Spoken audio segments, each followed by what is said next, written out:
the children to bed, it's time for Dan and Aldo to bare their souls.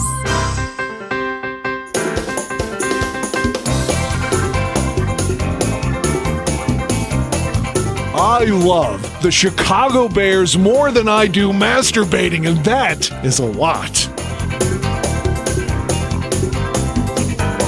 Then, with 3 seconds left, Bob Avellini throws a 30-something yard touchdown pass to Greg Latta, and the Bears win, and I literally shit my pants. I swear to God, I literally did.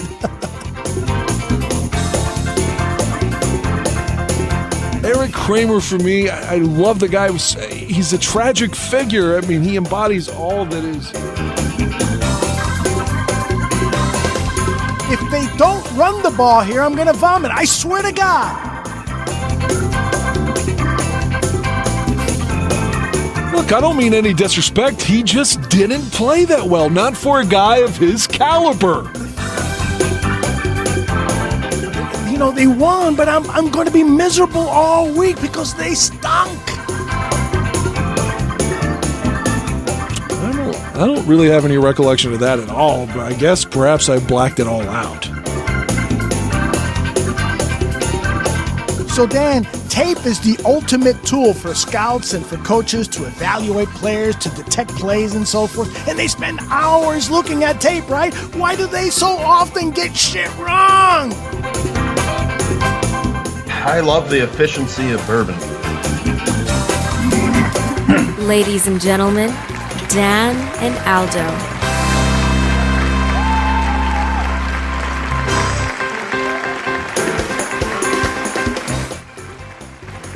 Celebration time in Chicago. How are you, my friend? Hey, I got a bare their souls anecdote for you to start it off before we get into the seriousness of Steve McMichael making the Hall of Fame or Devin Hester. Okay. So I kept listening to a radio ad, or maybe it was on TV, talking about the Venus pubic hair shaver. It's like a lady's, specific lady's razor. And I thought, oh man, if this is really good for the lady, like to shave their lips and stuff, like, I mean, it would be okay for my balls, right? You know? So I buy this razor in a pickup order, so I don't have to look anybody in the eyes or anything. So it's like $15. I do my business, man, and I get in the shower and the water hits my dick, and I'm like, oh, God damn, that burns. I get out. I managed that razor. I cut the head of my fucking dick. What? I'm on the injured list. I'm on the disabled list. The side of my penis was bleeding for a few minutes. I thought, if this doesn't stop bleeding, I'm going to the doctor with a bloody cock. Oh, but yeah, that I managed to cut somehow. I didn't even feel it when it happened. But this razor, I guess I was going up the back of my dick and cut the side of the fucking head. I mean, it's not like a horrible cut, but it's on my dick, so it makes me feel like it's 100 times worse because it's on my dick. Now, let me ask you, can you take a picture of it? Not that I want to see it, but Mr. Shorty. No, I don't want to. Mr. Shorty wants to see it. So now it's kind of like I kept thinking of like Pacino, a Scarface. Like, am I going to be Scar Dick from now on? You know, like, is it going to be a scar, literally?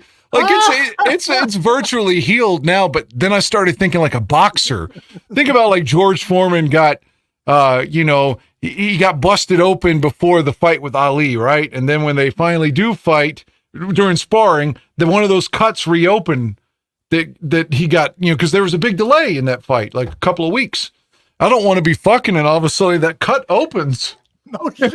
like, oh, fuck. So I don't know how long I'm supposed to be on the inactive list here, but my dick, it's done for a little bit. It's on the disabled list. Well, you should buy some vitamin E oil and then spread it on that area because it might help with the recovery period. Vitamin E, okay. Vitamin E oil. The reason I say that is because when I was I think I was 14 or 15, it was before I had sex for the first time. I'm jerking off, and I noticed that I got like a big, not big, but like an acne on the head of my dick. Oh, and that's I'm frightening. I'm like, what the fuck is this? And it was like one of those little, what they call tags that you get on your skin. It was on the tip of my dick. And so I go into a panic, not because I thought I was going to die or anything, but that I'm thinking, No woman's going to want to blow me now because of this. Exactly. I'm desperately trying to break my virginity, and I'm thinking some woman's going to take a look at my dick and think it's the Elephant Man and run away. Yeah. That's why I was like, man, what if I have like a scar now? Like, let's make sure we do this in the dark, I guess. It's funny that you would say that, though, because when you said, a shaver for women's pubic hair, I immediately thought, well, you love pubic hair. Why would you on women? Like, not on me. Like, I got to keep my shit. Like, yeah. So I just thought, well, if they're gonna shave like their lips and stuff, then it's gonna work on me too, because that's got to be even more careful. Yeah. You don't want to cut that, but man, that fucking razor was sharp, Jack. Yeah. What's the man bulk thing? We had them as a sponsor for. Yeah. We'll see. I didn't like putting that on my balls. I felt like it was snagging and stuff. But even so, my shitbag cousin DJ stole that. He stole the man. What was it called again? Manscaped.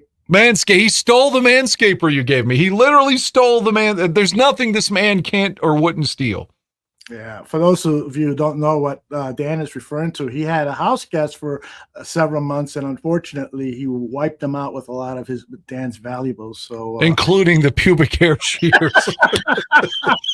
First off, even if I was like, a thief, ideally the pubic hair stuff's been on my pubic hair. Why would you want another man's pubic hair razor? No shit. Like, God damn, keep your pubic hair razor to yourself. It's like stealing a man's toothbrush. What the fuck? Exactly. But I figured I should start the show out with burying my soul. So I did. Well, there you go. Great job. It's the Tooch. He says, it's great to walk into the chat room here, Danny, talking about his balls. Johnny said they're going to be full now. I can't relieve myself for a while. There you go. Tooch is scheduled to join us in about 90 minutes or less for his Bear State of Affairs, our show. We weren't on Tuesday because Dan was at an event. He'll tell us about that here shortly. But so we decided to have a show tonight. And then lo and behold, we hear the news about Devin Hester. And so we wanted to talk Super Bowl. So those will be the primary subjects that we're going to talk about tonight. Super Bowl. How about Cliff Kingsbury to Washington? What's that mean for JF1? Exactly. So there'll be other topics that will pop up, but primarily we'll be talking about Dan's dick and Super Bowl and Hall of Fame. My poor dick. Well, the baseball doesn't call it the disabled list anymore, right? Isn't it like the injured list now? Is that what they call it? Injured list, yes. I'm on the injured list. I am on the injured list. Yeah. So how about the news that Cliff Kingsbury is going to Washington, and he, of course, worked with Caleb Williams at USC, and he had, there's a lot of speculation running around that the Bears might drop to 2. You're not going to get much if you go down to 2. It's not like Commanders are not going to trade you 3 first-round draft picks, which is what you could potentially get for Caleb Williams if you go down to 10, 11, 12, something. Maybe like you get a 1 though. Maybe you get 2-1, like they're 1 this year and they're 1 next year. Yeah, I think you could do that. I think you could definitely do that. That team has a lot of draft capital this year. So you could potentially get another draft pick for this year and a 1 next year, plus of course the 2nd overall pick. I wouldn't mind doing that. J2K is in the house. Good evening, brother.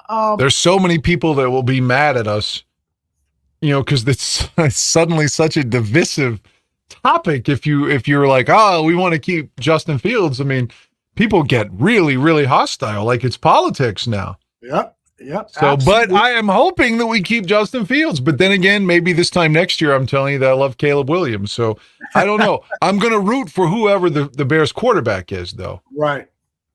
Well, and it could be Jaden Daniels, who is rising up draft boards and might be bypassing Drake May as the 2nd overall quarterback. And there's even a minority of people saying that Jaden Daniels, after he performs at the combine, could end up being the 1st overall pick. I doubt that highly, but it's a possibility. The Bears do have 3 intriguing rookie quarterbacks to consider.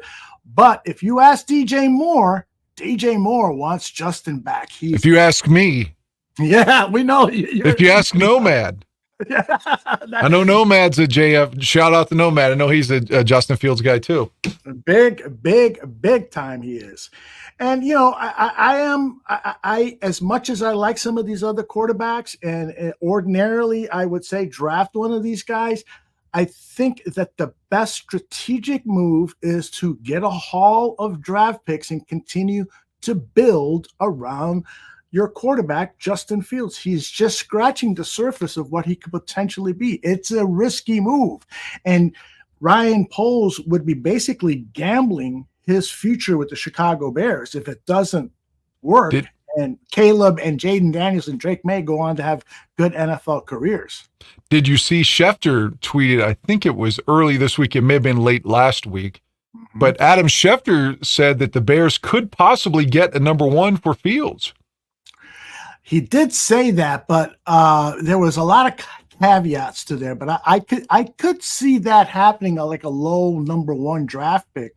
I could definitely see that happening. I mean, I think that one of the things that's going to happen regarding Justin Fields is that his trade value could potentially go up as it gets closer and closer to the draft. Now, that remains to be seen. But one of the things I wanted to share with you and a bunch of others, Frank Robles on Twitter posted this video of Lincoln Riley. He was talking on, I think it was that Pat McAfee show. Oh, you ever seen that show? Yeah, because of Rodgers, unfortunately. Well, Lincoln Riley, the way I read this was the same way Robles read it on Twitter, and he got some shit from one guy in particular. But take a listen to this and tell me what you think. You've been able to coach a lot of successful quarterbacks who have made the jump, both athletic quarterbacks, pocket passers, and everything. He'll be able to continue to play the way he plays at the NFL, you think?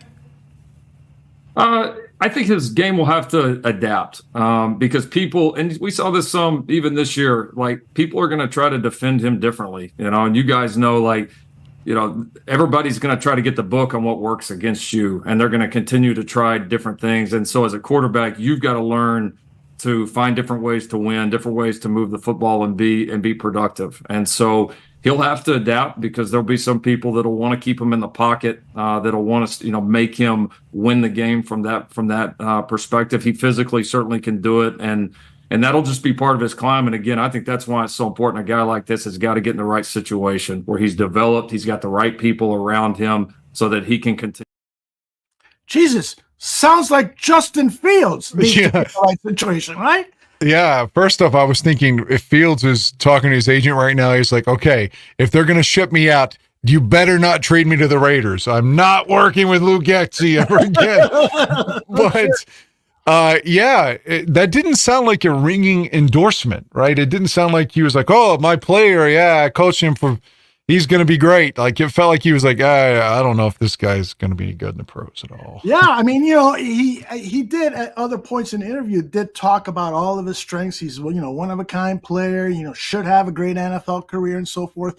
But there is this caveat where a lot depends with these quarterbacks, the situation that they're in. Do they have a good coach? Do they have good complementary players? And the perfect example might be Brock Purdy. Brock Purdy is another perfect example. Yeah, Brock Purdy, if you told me he threw 4 picks on Sunday, I'd be like, oh, I see it. I believe it. Mm-hmm. But that motherfucker could be MVP Sunday too because he's got great players around him, like you were saying. Yeah, it's interesting because I've been reading a little bit about Brock Purdy's performance against top 10 defenses. It's not very good. And so this could be a blowout game. And then the other thing that I am concerned about on Sunday for the 49ers is they got in this week. The Chiefs have been there for several more days. And I think that's the approach. You should get if you're going to Europe or you're going to the Super Bowl, you should get the days before the other team so you can get acclimated to whatever it is, the time zone, the media environment, whatever the fuck it is. Give the players time. I think it's possible we might see a blowout because Purdy won't perform well or the time difference. And San Francisco had a fire alarm at their building that woke them up in the middle of the night, either last night or the night before. Oh, look at that. Yeah, it's like 2 a.m. and their fucking alarm won't go off. Uh-huh. The fire alarm wherever they were staying. I don't know, man. We're going to talk more about Super Bowl closer to the time where Tooch is here. I want to stay on the topic of Justin Fields and Caleb Williams and that a little bit more.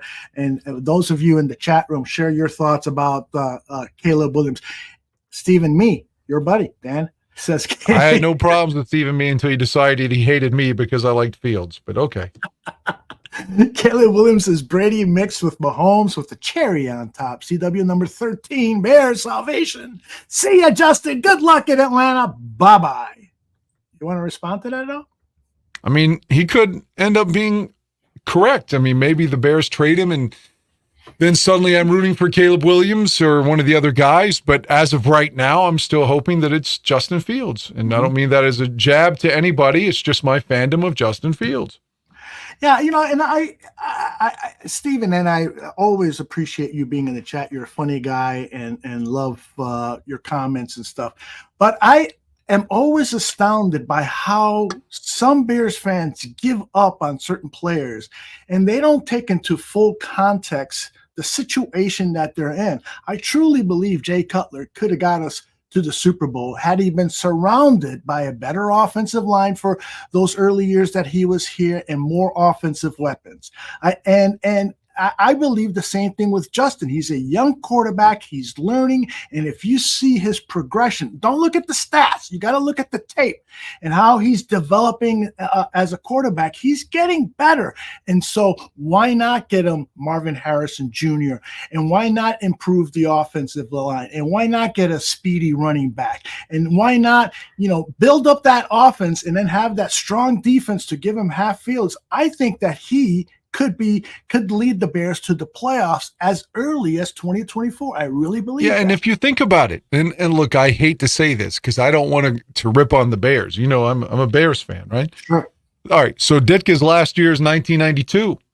Look at the amount of times the Bears have made the playoffs. Just real quickly, again, 94, 01, 05, 06, 10, 18, 20.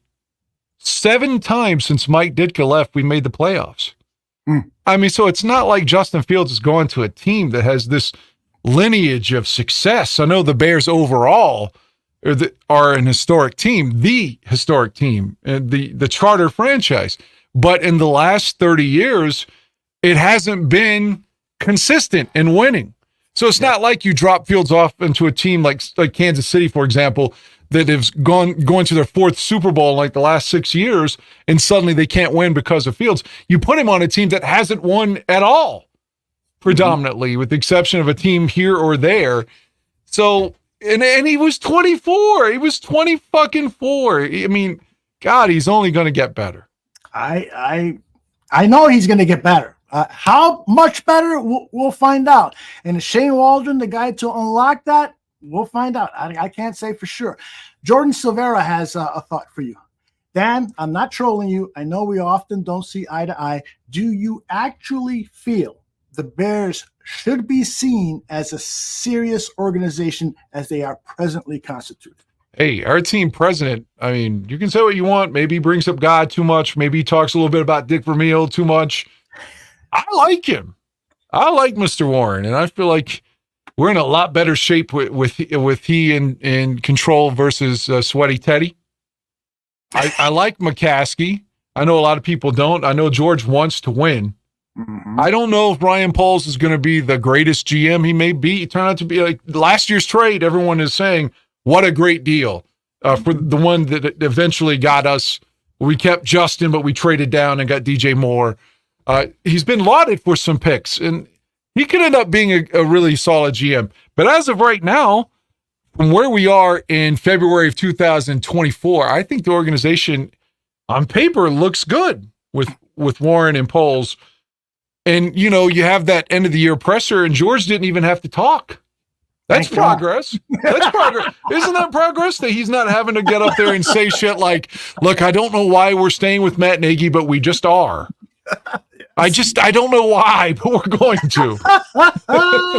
He didn't have to say that. I mean, everyone was speaking with conviction, whether it ends up being, like Phil, when he was like, we're going to win multiple championships in like 2013. Yeah, I mean, that ended up looking like ridiculous now. You hire Mark Trestman when you're going to win multiple championships. But, I mean, right now they're saying the right things. Am I wrong? Have I just bought into some narrative that's I'm being brainwashed?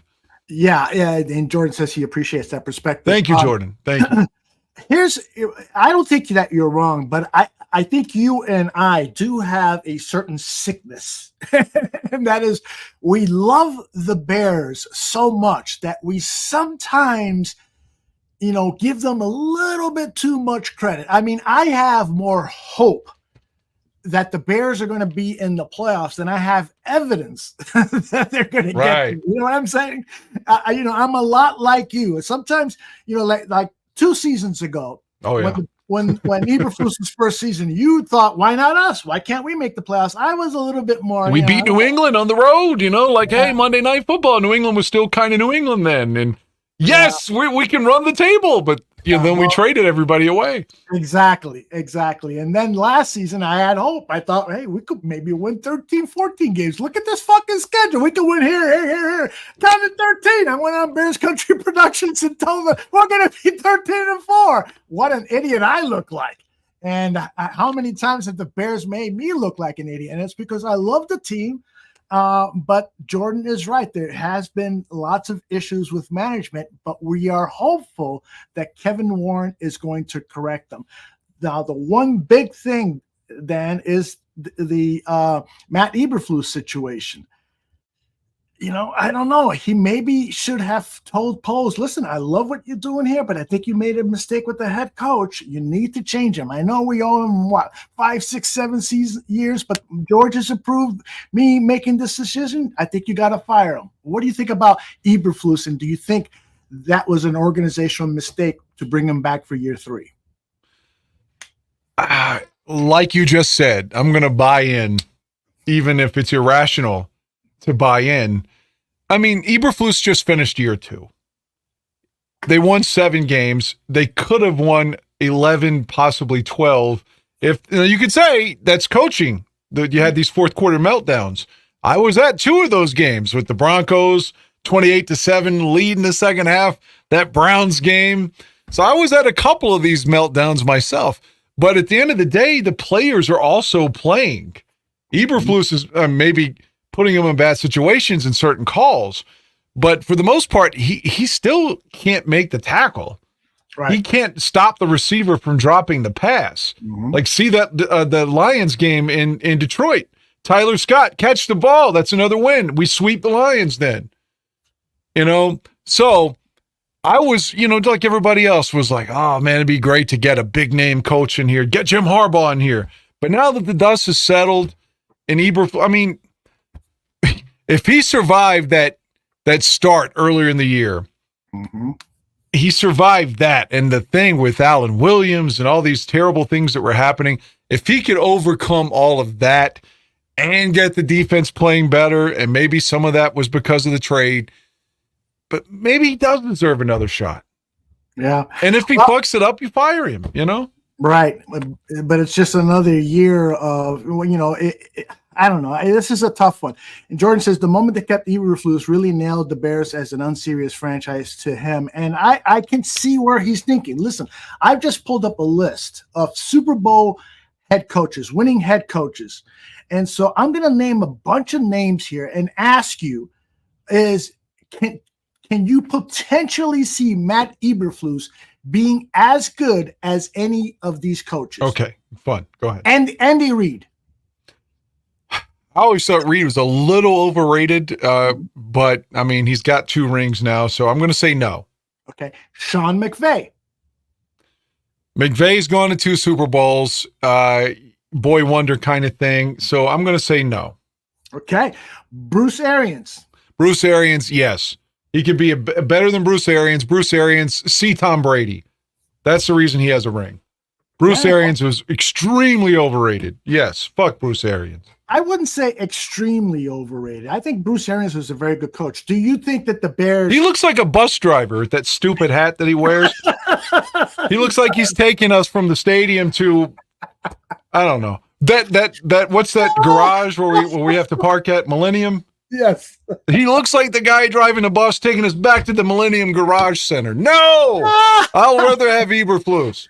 Did you ever see that movie with Kurt Russell and where his wife gets kidnapped by a trucker? Is that Breakdown or something? Yeah, something breakdown. Yeah, it was okay. Yeah, it's okay. Well, Bruce Arians looks like one of the guys at the diner when Kurt Russell went, "Hey, anybody see my wife?" And the guys in the diner just like look at him like, "Who the fuck are you, Yankee? Get the fuck out!" Exactly. That's why Eberflus could be better.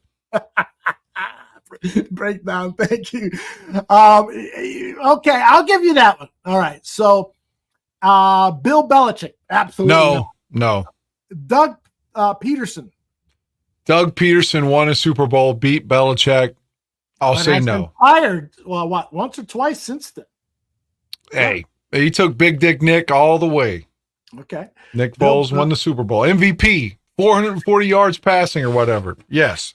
Give him his props. And so that's the interesting thing, that you bring up what he did with the backup quarterback winning the Super Bowl. That was a system that won that Super Bowl. It was the Philadelphia Eagles organization and their dedication to doing certain things a certain way, where you can plug in a Nick Foles for your starting quarterback, and you can plug in a head Foles was better than Wentz, though.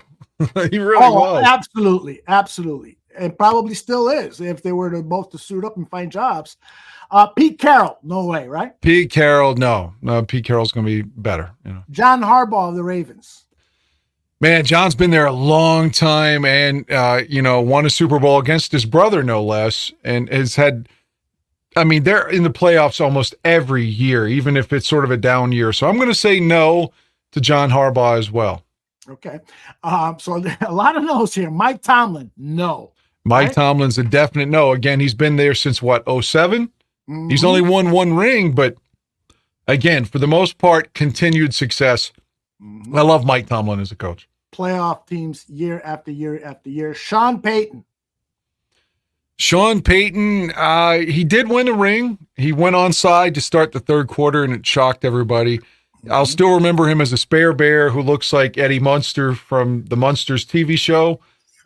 And he's a scab. So, you know what? I'm going to say Eberflus could be better than Sean Payton. Ooh, and fuck Sean Payton. He got his big comeback win against us at Soldier Field this year, too. So, fuck it. What's Denver going to do when they cut Russell Wilson next season? They're going to finish fourth probably in the AFC West. So. Here's a guy who I know you think Eberflus will be better than, and that's Mike McCarthy, who won a Super Bowl with the Packers. Mike McCarthy, I think, I honestly thought that he got a bad rap that, when they were losing playoff games, a lot of that was on Rodgers. But, man, Green Bay just smashed them this year, so that kind of hurts his legacy a little bit. And he's a smart ass, a real arrogant motherfucker anyway. So I'm going to say, Eberflus could be better than him, even if I'm just saying that out of pure Bears fandom. Stephen Me is at it again with you. Eberflus over Super Bowl winning coaches. Shut up, Dan. You're talking shit. No comment. No comment. Why does this guy is like his way to get attention? He's just fucking. Steven's like an attention whore. He's like, please let me suck somebody's dick so that I can get notoriety. I bet he loves Taylor Swift too. You know what, Dan? I gotta admit, I like Taylor Swift too. I gotta admit it, man. I will say this. I know it's not real music, but no, I'm not even talking about her career. She's the biggest pop star in the world. Let her have. She's earned that. Again, It's not my music, but that's not the part I'm bitching about. Mm-hmm. I'm complaining like when Greg Olson in week 3, when the Bears are in KC, are saying, he's like, oh, Taylor Swift's my favorite. I love the 1989 record. It's my favorite. Like, no, he doesn't believe that. He's just pandering when he said that. And by the way, Greg Olson has lost his gig. That's right. Tom Brady's coming in and saying, fuck it, I'm on the number 1 team, and we're not doing a 3-man team. For the fact that he was pandering to the Swifties so much in week 3, I say Greg Olson deserves to be demoted, especially because he has no bass in his voice. Stephen Me says, I'd have her coach the Bears instead of Eberflus. You got to admit. What does Steven might as well just be a Packers fan. Like, is there anything positive about the Bears? Does he have anything for us? anything? Even answer that question. Yeah, you hate Justin Fields. You hate the coach. You hate, what do you like? Don't say dick, Steven, because then Dan will send you a picture of that. My dick is injured. No one wants to see it right now. All right. So my point with all these Super Bowl winning coaches is Eberflus, in my opinion, is not better than any one of those coaches. Any one of those coaches. All right, let me interrupt that thought. At least right now. Let me interrupt that thought, because everybody loves the guy in Detroit.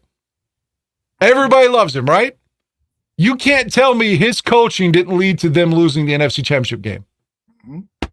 Yep. I mean, not kicking those 2 field goals when it's 3rd and goal and you need all your timeouts. Well, let's try to be smarter than everybody and run David Montgomery up. Oh, fuck. San Francisco stopped him. So now we have to take a timeout. So now we have to go onside. He personally cost them that game with his dumb coaching in the 4th quarter, especially when they had that big lead. So, I mean, I'm just saying, everybody loves him. Everybody thinks he's a great coach. Dan Campbell, and I've even said he's their Mike Ditka. Who's to say that Eberflus can't be better than Dan Campbell? Dan Campbell was 1 game from the Super Bowl. Do you think that Matt Eberflus could be a more effective head coach than Mike Ditka? No. How come? You can say what you want about Ditka not winning enough. You win Super Bowl 20, but what else? I get that. But you also had division title wins in 84, 86, 87, 88, 90. Made the playoffs in 91. I mean, that is sustained success that as Bear fans, we haven't seen since.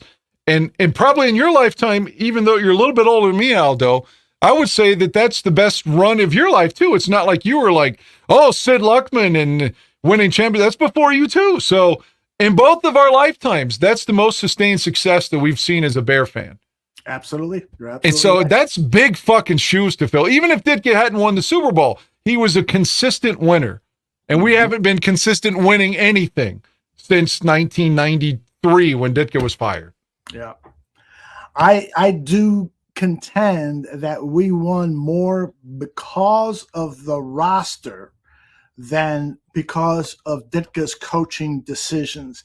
Ditka, when he came to the Bears, he did something really important that team needed. He kicked them in the fucking ass because that was a perennially losing season and they looked like a terrible fucking team. In fact, they had the worst record in the league a couple of seasons.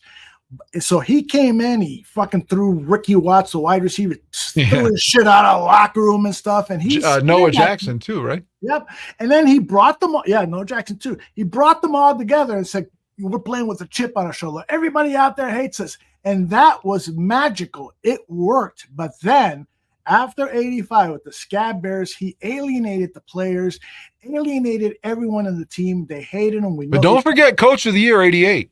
12-4 in 88 when the whole team's been broken up. Yeah. And they still went 12-4, and the motherfucker had a heart attack and came back the next week. How many people are going to coach today a week after they had a heart attack? Yeah, I just feel that was more the roster than it was Mike Ditka. But I'm just saying he was Coach of the Year after the 85 team had been broken up. Yeah, it's not like he only had the 85 team. I mean, by 88, Walter's gone, Willie Gault's gone, Fensick's retired, Wilbur Marshall's gone, Otis Wilson's gone, Todd Bell's gone. All these guys are gone, and he's still Coach of the Year, 12-4, 1 game from the Super Bowl. Yeah, well, Rudy Giuliani was Time Man of the Year, so none of that shit. And Taylor Swift is this year, and it's like killing Mr. Trump. There you go. Steve comes back and he says, "I love." You have an accent, Steve? Because I'll try to do. I think you're from Ireland, is it? I forgot where. Anyway, I love the motherfucking Bears. I can't do Max. I want the best for our team. I can see how we need to change, but you're happy to stick with the same old shit, Dan Aguirre. What do you say to that? I say that, do I have to keep defending my opinion? Okay, I will. I've seen tremendous things from Justin Fields. I'm cognizant of the mistakes that he has made. Mm-hmm. I'm cognizant of the fact that he hasn't been strong enough throwing the ball, but I also say to you, he just completed year 3 and he was 24 years old. The guy was born when I was a high school senior in 1999. Right. For years, it's a different era now, but a lot of times a quarterback won in like their 5th, 6th, 7th year. You weren't expected to win immediately. And like, even so, he hasn't won enough games. He did a lot of good shit in those 3 years, though, that you have enough to make a highlight tape. Yep. Berlissimo is in the chat room. He also is in Justin Fields' corner. Berlissimo, send me a chat comment on your number one reason for why the Bears should continue with Justin Fields, not select a quarterback in this draft and build him. Send me something. We'll put it up on the screen. Hey, George has got a prominent spot on David Kaplan's show. I mean, Cap loves him when he calls in. So, so he's got some credibility. He's got a reason to swing his dick on here. Well, I'll tell you what. Maybe Berlissimo can talk about this. King Buka World said this bullshit has to stop. Anybody see Cap say that DJ Moore said he is ready for Caleb or some shit like that? Funny, he left the whole part of his answer out. I did not hear that Cap episode today, but DJ Moore is on record over and more multiple times, all on video that I've seen multiple times, advocating for Justin Fields back as quarterback next season. So if Cap phrased that in any other way, he was wrong to say that. Absolutely. Yeah, I agree. Okay, so 3 Point wants to know, please ask Dan Aguirre if Greg will lose his pension on his bet about Justin. Oh, I guess 3 Point and Greg Gable have a bet about Justin Fields. 3 Point, we're going to punt on that question. Yeah, I don't want Greg mad at me. Greg was on Draft on Tap last night along with Eric Edholm of NFL Network. And during the show, we get this report that sometimes he's reporting that Devin Hester is going in. It was a priceless moment. I should have cut the clip out for tonight's show, but it was a priceless moment because, of course, Greg was a part of the Bears staff that drafted Devin Hester. Great stories to come. Jerry Angelo, by the way, will be a guest on Gabriel Talks Football on either Monday or Tuesday. We're trying to lock down which day works better for Mr. Angelo. Awesome. Bellissimo says, Justin Fields has shown he can operate in West Coast offense when we actually had a coach call those concepts. Bill Lazor, remember him? We scored 29 points on offense 4 straight games. Then Nagy took back over, and the air raid, even with progressions, is nothing like West Coast offense progression. It's based on alignments and not other pre-snap information, which is key in the NFL. So, Berlissimo, my follow-up to you is, will Shane Waldron complement the talents of Justin Fields, or are we back in this fucking vicious circle? Anyway, this will be, I want to get to the Devin Hester stuff because Tooch is going to join us in about 30 minutes or so. And so we're going to talk about McMichael and we're going to talk about Devin Hester. We're not going to talk that much about Julius Peppers. Tell us why, Dan Aguirre. He went to Green Bay and he played better there than he did with us. So fuck him. That's it. No more. That's it. Julius, we can just play a twin soundbite from Schwarzenegger, and he's like, Vincent, I'm your twin brother, Julius. That's more fun than listening to Julius Peppers talk. But yeah, man, like opening day, 2006, Bears at Green Bay, and the Bears go up there and win 26-0. And the last score of the game, a rookie named Devin Hester in the fourth quarter returned a punt for a touchdown, and within a couple weeks was a sensation. Unbelievable times.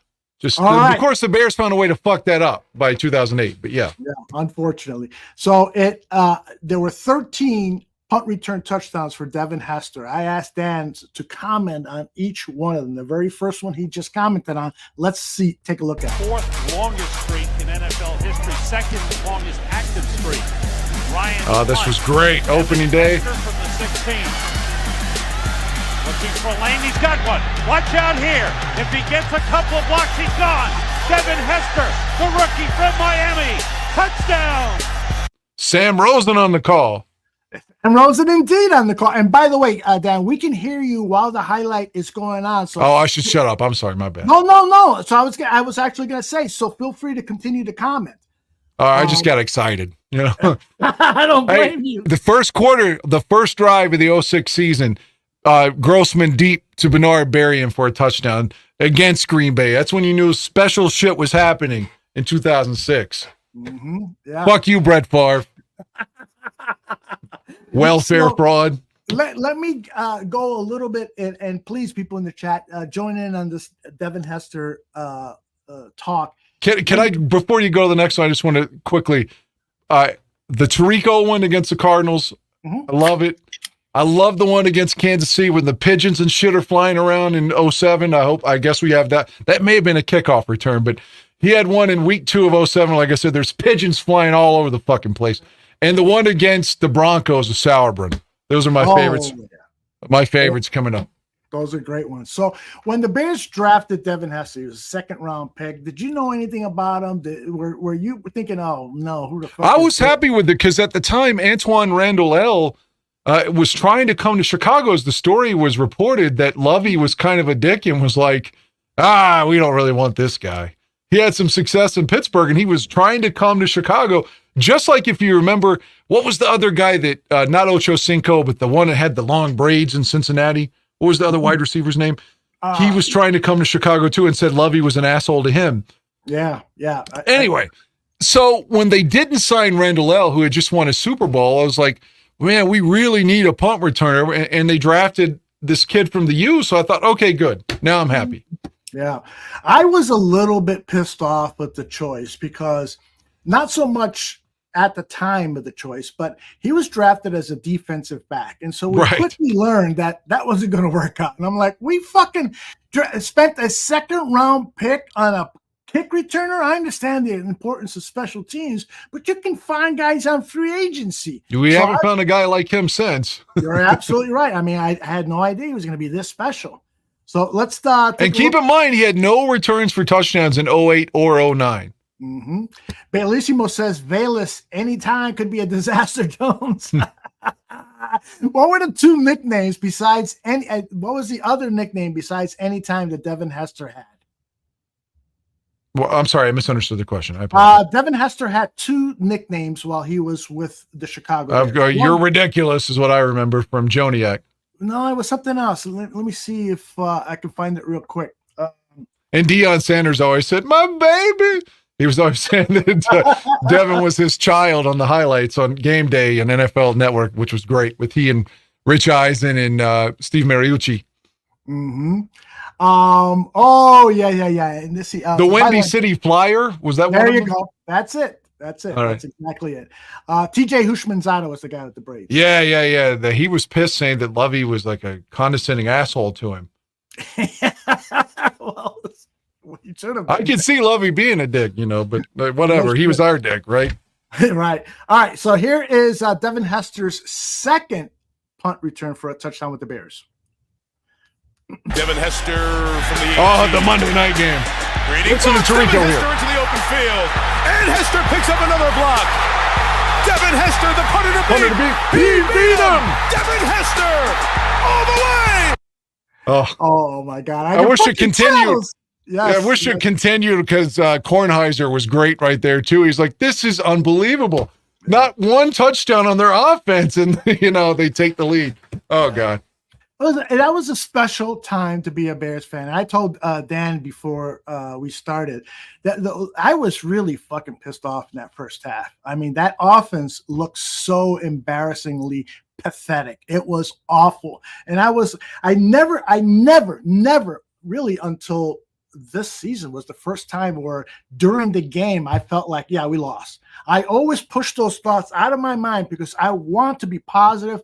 I feel like my vibe as a fan and everyone else, if we all think together collectively, we can pull this out. We can. And for those fuckers that say, we blew this game, I always get pissed off at them and say, I block them or mute them on social media because I don't want that negative energy. I want us as fans to believe we're down 21, started the 4th quarter, we can do something.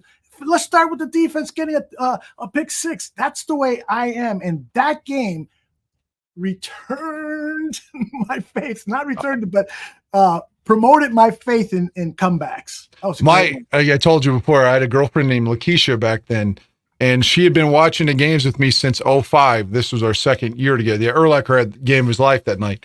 And she was just like, well, you're not going to win tonight. I was like, hold on now. I just had this certain certitude that day because, again, Rex was NFC Player of the Month in September. And I didn't know that it was going to come from all defense and special teams, but I honestly felt like, okay, this guy nutted all over himself in the first half, but he's a rising star. He's going to find his way in the second half. I felt we were going to win. I felt like Namath here saying this, like, I don't know why, but I felt like we were going to win the game. I guarantee it. But I thought it would be from the offense, but I just thought they were going to win that game. And it ended up being monumentally better because the offense didn't do anything. It made it more memorable in some ways. Yeah. And Berlissimo's comment here on Brendan Enya Bedejo's block on that huge assist.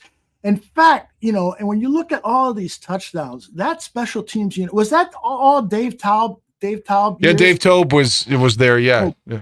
Yeah. I mean, he was fantastic. He got those He's in guys. KC still now. Yeah, he should have been a head coach, man. And then Josh Brown reminds me, anyway, you probably knew this, that Urlacher had that was the game of his life.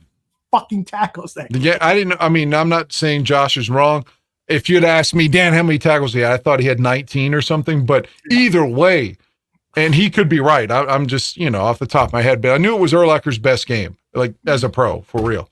Yeah. Oh my God. Jesus, I'm getting so psyched up thinking about that era of football. Go ahead. The Bears defense still allowed Arizona to drive down the field again after that, and Arizona had to miss a field goal for us to win. They let Matt Leinart drive right back down the field. It was like a 39-yarder, and the kid missed it. Yeah, it wasn't the kid, too. This guy was a really good field goal kicker. I forgot his name. But it was the famous Dennis Green. We know who they thought were. Yeah. Great moment. By the way, speaking of Urlacher and however many tackles, I forgot to include this when we were talking about Caleb Williams, Justin Fields. This is Urlacher being interviewed on the 33rd Team podcast regarding Caleb Williams. Do you keep track of everything going on with the Bears and all these talk about the Justin Fields and the Caleb Williams? Do you have a strong opinion on what they should do over there? Yes and no. I think anytime the local radio stations want to talk to me, it's about that.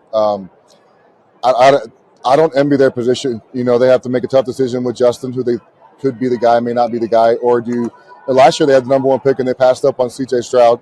They could have had him last year.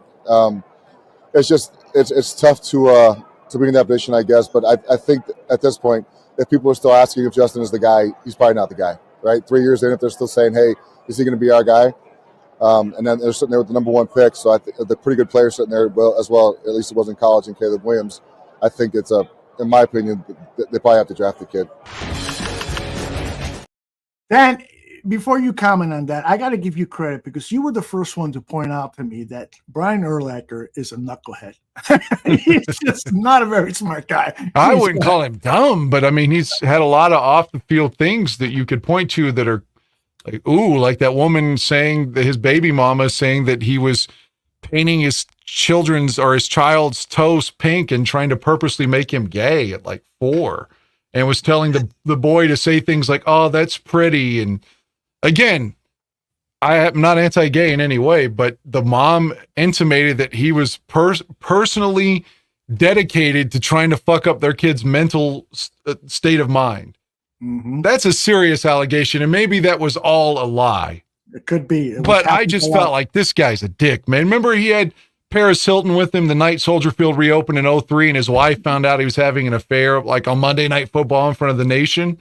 Again, I'm not the moral police. I'm just saying the guy's always been, and as soon as we got Cutler, he was fucking doing everything he could to tear it down. It's interesting that he's like, oh, we've had him 3 years. You got to move on. But yet this guy is like pounding Kyle Orton's dick for like 12 years after the trade. We should have kept KO when KO couldn't complete a pass over 8 yards down the field. But yeah, he loved Kyle Orton, man. He loved him. But I can't denigrate, honestly, Urlacher's opinion. He's a Hall of Famer and knows more football than I'll ever know. And that might be his honest opinion. So. Well, I bet that it is. But see, his honest opinion should have been, based on other things that he has said, should have been, I don't watch enough Bears football to really comment on that. What he is talking about are what he provided us were just kind of generalities about. That is true. If you got a quarterback for 3 years and you're thinking about getting rid of him, then you don't have a quarterback. Those are generalities. He should have said, I haven't studied it. I haven't studied enough to, I hope that he is, and he has a great career with Chicago. They definitely, and take a shot at the Bears or whatever. But I hate to interrupt. Just give me 2 minutes. I'm fucking dying. I got to piss so bad. Go for it, man. Don't show another highlight. I'll be right back. Take your time. It's funny because I heard Dan kind of moving around in the background a little bit, and I'm thinking to myself, I think he's got to go to John. Let's see. Let's see comments here, and let's see. Bellissimo says Cutler is a douche canoe, but that's from stories I heard straight from a quarterback that was in the quarterback room with him in Denver his rookie year. Bellissimo, when I first saw Jay Cutler as a Denver Bronco and saw that look on his face and saw how he would get pissed off if a receiver dropped the pass, I said, I don't like this fucking guy. And when the trade was announced that Cutler was coming to the Bears, it was the same feeling I had when Dennis Rodman was announced that he was coming to the Bulls. I didn't like it. I hated Dennis Rodman with the Detroit Pistons. I says, why would you want that motherfucker on our team, that dirty-ass fucking player? And the same thing with Cutler. Why would you want that crybaby on the team? But as a fan of the Bulls, as a fan of the Bears, as a fan of all Chicago sports teams, I said, hey, he's on our team. I'm going to fucking root for him. And with Cutler, I was one of those guys like Draft Dr. Phil, making excuses for him every year and so forth. And I still believe that he could have played better if he would have been surrounded with more talent around him, particularly in a real true number one wide receiver, other than those years with Mushin Muhammad, I think, was with the team for a little while. Bellissimo goes on to say he was completely disrespectful to vets who had done it for years. Oh, wait a minute. Are you talking about Urlacher? Hey, Urlacher, if people want to impeach your oh, yeah, that's the other thing about Urlacher. He has some really far right-wing thoughts on stuff. Josh Brown says Cutler humiliated his offensive tackle. That was, who was that? It was, we just had him on a show recently. Jesus. This was the shoe tying incident where the left tackle didn't have his shoe tied, and NFL filmed. Do you remember who was the left tackle in NFL when Jay Cutler had to tie the guy's shoelaces? Oh, that was Jamarcus Webb, right? Yeah, Jamarcus Webb. We just had him on a show recently, so I forgot about that. But Cutler was there. It is. Bellissimo got it.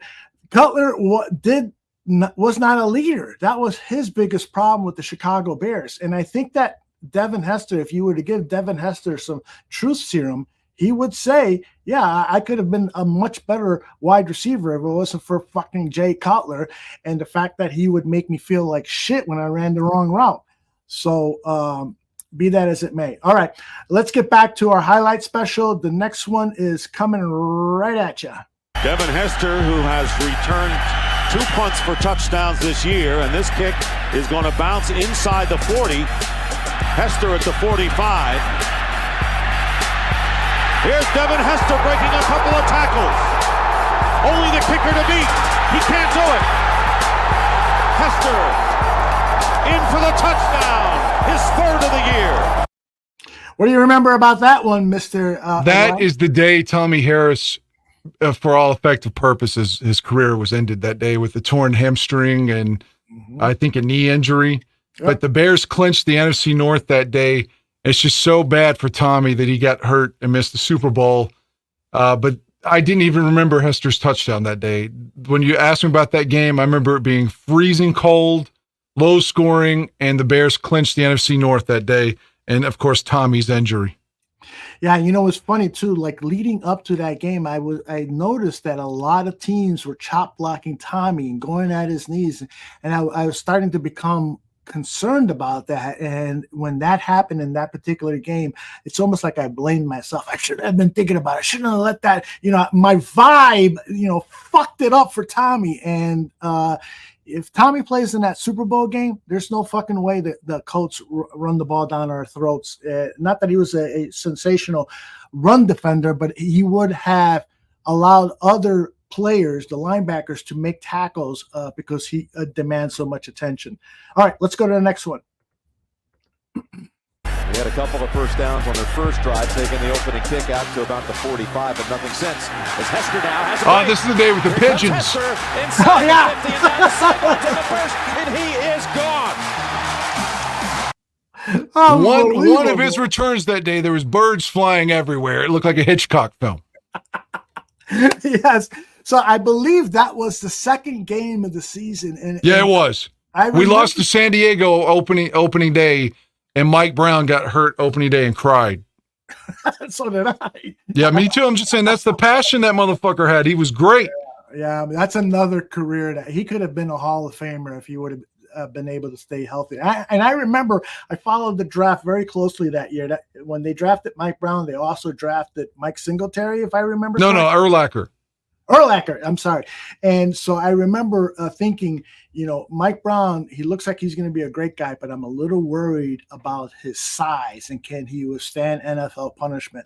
He did for a while, but that was a sad that he wasn't able to have a full NFL career. Definitely would have been a Hall of Famer in my opinion.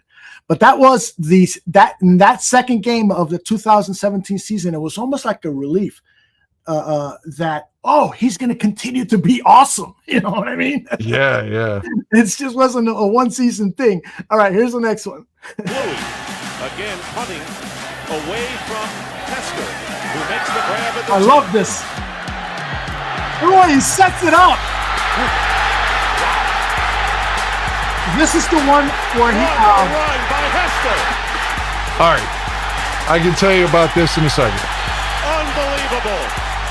Go for it. This game was a shootout. We would be down 14. That's Adrian Peterson's big day, the 250 yards or whatever he had against us. But that day, at the end, we were down 14 at the end of the game, and Greasy threw a bomb to Hester that tied the game up. It was like 90 yards or something, like as a wide receiver. Yeah. He went deep. It was like 81 yards or something to Hester. Independent of the special teams, he caught a bomb from Greasy, tied the game up after we were down like 31-17, tied it up, and what do you know what? The defense just let Minnesota go right back down and win the game. Yeah, man. Oh, man. Gosh, reliving these moments, we got to get our team together, man. You brought up Ian Badagio a minute ago. What a block he had on that return a minute ago. Yeah, sure. It was almost... was that an illegal block in the back? No, it wasn't. Fuck it, let's keep going. That's the way Kansas City does it. Yeah. They don't need... I don't want to start on that bitterness. Let's go.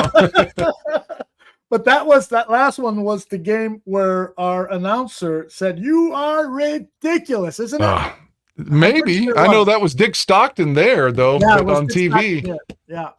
Who I'm forgetting his name now. What's the name of our radio? Jeff Joniak. Real man, not like that Wayne going up to Green Bay, that fucking traitor. By the way, Stephen Me says Mongo played with Green Bay, Dan. Get over it. Pro athletes. Did I complain about Mongo going to Green Bay? No, Mongo said I stole Julius Peppers going to Green Bay. Yeah, he went to Green Bay and suddenly was playing well. Peppers didn't do much for Chicago. And Mongo said he went to Green Bay and stole money. So, yeah, steal money from them. Fuck them. I love it. All right, we continue with our Bears highlights. I forgot what number we're in, but this is Devin Hester's next punt return with the Bears. From the 25. 40. Here he goes. Cuts it back, and he is gone. 10-5. Touchdown, Devin Hester. Oh, I fucking love that touchdown. Yeah. I love Todd Sauerbrunn from West Virginia University. Yeah, and talk shit that week, and Devin had 2 kicks in a row back. Oh, man. You want to get me hard? There you go. Love that game. Greg Gumbel, great on the microphone that day. And fucking great blocks on that way. And then that game, I don't know who 94 was, but I saw him level somebody to help create that lane for him. But yeah, the Todd Sauerbrunn hurdle, that was awesome, man. Awesome. That was probably in my top 5 of all returns in Devin Hester's career. All right, let's move on to the next punt return for a touchdown. Listen to the anticipation of this crowd. Hester at the 40, and Hester is going to go all the way. No flags are down. Devin Hester. What do you remember of that game, Dan? I don't remember that game. I honestly don't remember that game at all. Yeah, I remember KO won a couple of games at the end of the season, including he beat Favre, and that must be one of them. Yeah, I remember they beat Green Bay when Alex Brown blocked a field goal late in the game, and they won again. Wait a minute. No, that's 08. 07 ended with us beating Green Bay, and I guess that New Orleans game. I'd kind of forgotten that. I think they won the last 3 that year, though, with KO as quarterback. Demon DI says you finally got Dan. I forgot that. I've got it. I could review it, if I wanted to. Yeah, that's the thing about Dan is his memory is embellished by the fact that you watch a lot of these games over and over again. Not over and over again, but you watch them like I watch one of my favorite movies. Safe to say? I'm sorry. Can you repeat the question? You watched a lot of Bears games from that era over again because of your DVD collection. Yeah. I've got, hundreds of Bears games. I'm like to quote Beck, I'm a loser, baby, so why don't you kill me? I thought that was Taylor Swift. That could be Taylor Swift, too. Who knows? She's everywhere, ubiquitous. No shit. All right, here we go. 56 yards. Took Hester back to the 39. Picked up a block, and here comes Hester. He might go. Devin Hester got it. Touchdown, Chicago. I mean, the guy runs so beautifully too, right? I mean, him and Gale Sayers and Walter Payton are the 3 greatest, from an aesthetic standpoint, runners in Bears history. I want to comment on that. Go ahead. That was week 3, 2010. That was the first night we wore those 1940s throwback jerseys. That summer, they were selling them on the Bears website, which was not connected to like Fanatics or NFL Shop. It was independent back then. Okay. And they were only allowing season ticket holders the first crack at them. So you had to have a code that you got when you were a season ticket holder. It took me like 2 hours, but I guessed the code. It was like something to do with Hallis, and I broke the code and got that jersey with the season ticket holders. And of course, I ordered the Jay Cutler one. But that's a true story. And that was the first day we wore those throwback jerseys. It was a Monday night, and Aaron Rodgers lost to Jay Cutler on Monday Night Football. I love it. God, should I say this? Well, I'm not saying her last name. But during the game, I was being blown by a woman named Tammy. True story. I love it. Are you going to get blown during Super Bowl Sunday? No, my dick is injured. My dick is on the injured list. That could be a healing power. By the way, that game, I was going to say, was that one of the jerseys, that Cutler throwback jersey? Was that one your cousin stole? Yeah, he stole. No, that one was a replica.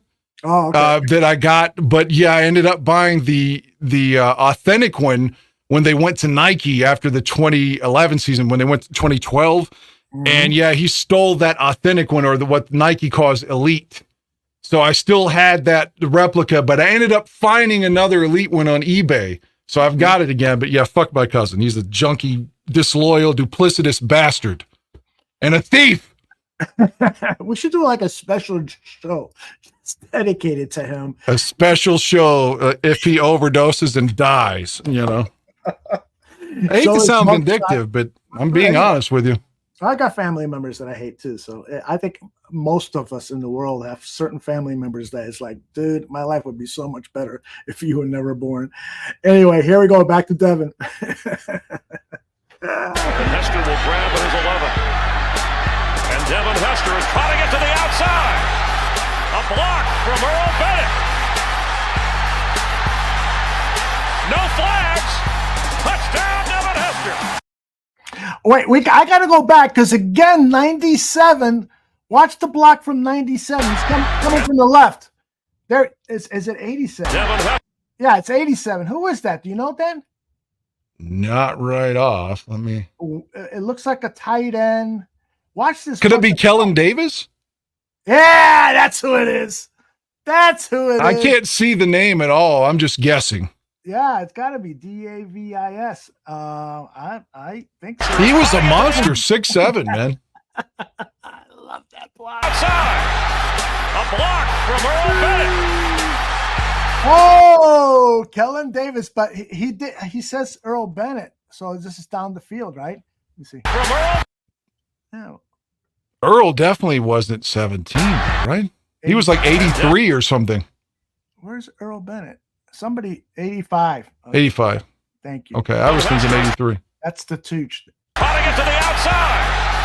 A block. Oh yeah, there it is. That looked like, seeing 85 with that block, he looks like Dennis McKinnon. He does. Man, he fucking rattled that guy. Ooh, that's probably a penalty today. Yeah, I was just going to say that. No doubt about it.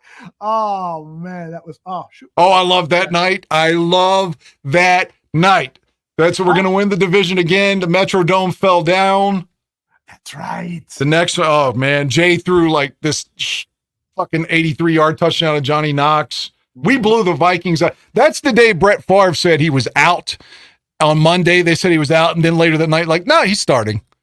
And that ended up being Brett's last game. The Bears injured him in his last game with Corey Wooten. That's right, man. Love you, man. Man. Yeah, you just thought this team could go to the Super Bowl, baby, and we were just 7 points short. So fucking close.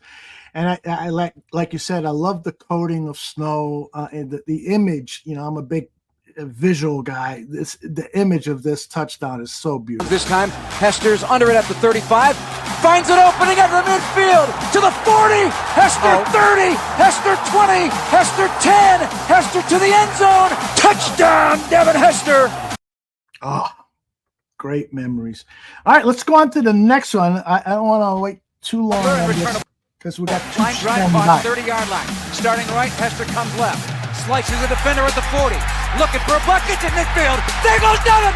30, 20, 10, 5. Rolls somersault style twice in the end zone.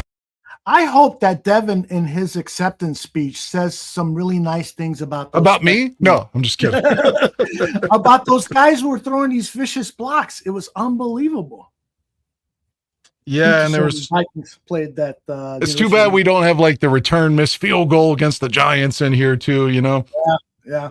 Well, we will definitely be doing more Hester stuff as the induction ceremonies in Canton get closer. Are you going to fly in or drive to Canton for that ceremony? I could drive to Canton. It's only, I don't know, like 3-4 hours. Yeah, but no, I'm not going. Yeah, I was thinking about maybe doing it, but the weather is usually super hot that fucking day. And with so many Bears fans, with 3 Bears being inducted, that's going to be wild. But let's get to the next one here. Boy, real quick, when Jarrett inducted Walter in '93, holy shit! You talk about making me fucking cry, even though I was a kid. Oh, even I know now all the tension that was going on with Walter and having his wife and his girlfriend and all that stuff. But fuck all that. Just Jarrett's speech for Walter is something that, oh my! I could never. I cry every time I see it. No shit. Same here, bro. All right, here we go. Touchdown! I accidentally went back the wrong way. So here we go. Should be coming up. No, this is we saw this one. We saw this one. And now I fast forward. Down, Devin Hester! To the next one, which is probably number 9. Returnable. Line drive caught, 30-yard line. Starting right, Hester comes left. Slices the defender at the 40. Looking for a bucket in midfield. There goes Devin. 30, 20, 10, 5. Rolls somersault style twice in the end zone. All right, so we saw that one already. Let's play this next one. What a punt by Malone. All the way back to the 18. Yeah, that day there was a fight. Oh, yeah. Single 40, and again it's Malone who had a hand on him, couldn't get him out of bounds, and Hester will take it the distance. I like Tom Brenneman on the mic. It's unfortunate that he said what he said and he could never get another gig, but I thought Brenneman was good. I know he had some time with the Cubs too in Chicago. I liked him doing Reds games and on Fox. I thought he was awesome, man. Hugh says my favorite return besides the Super Bowl was the game winner against the Rams. Monday Night Football, baby. Indeed. The pressure was on Rex. Are they going to play greasy? And Rex came out and had a big ass, he balled out. Yep, sure did. I think this is the last one of the 13 he had with the Bears.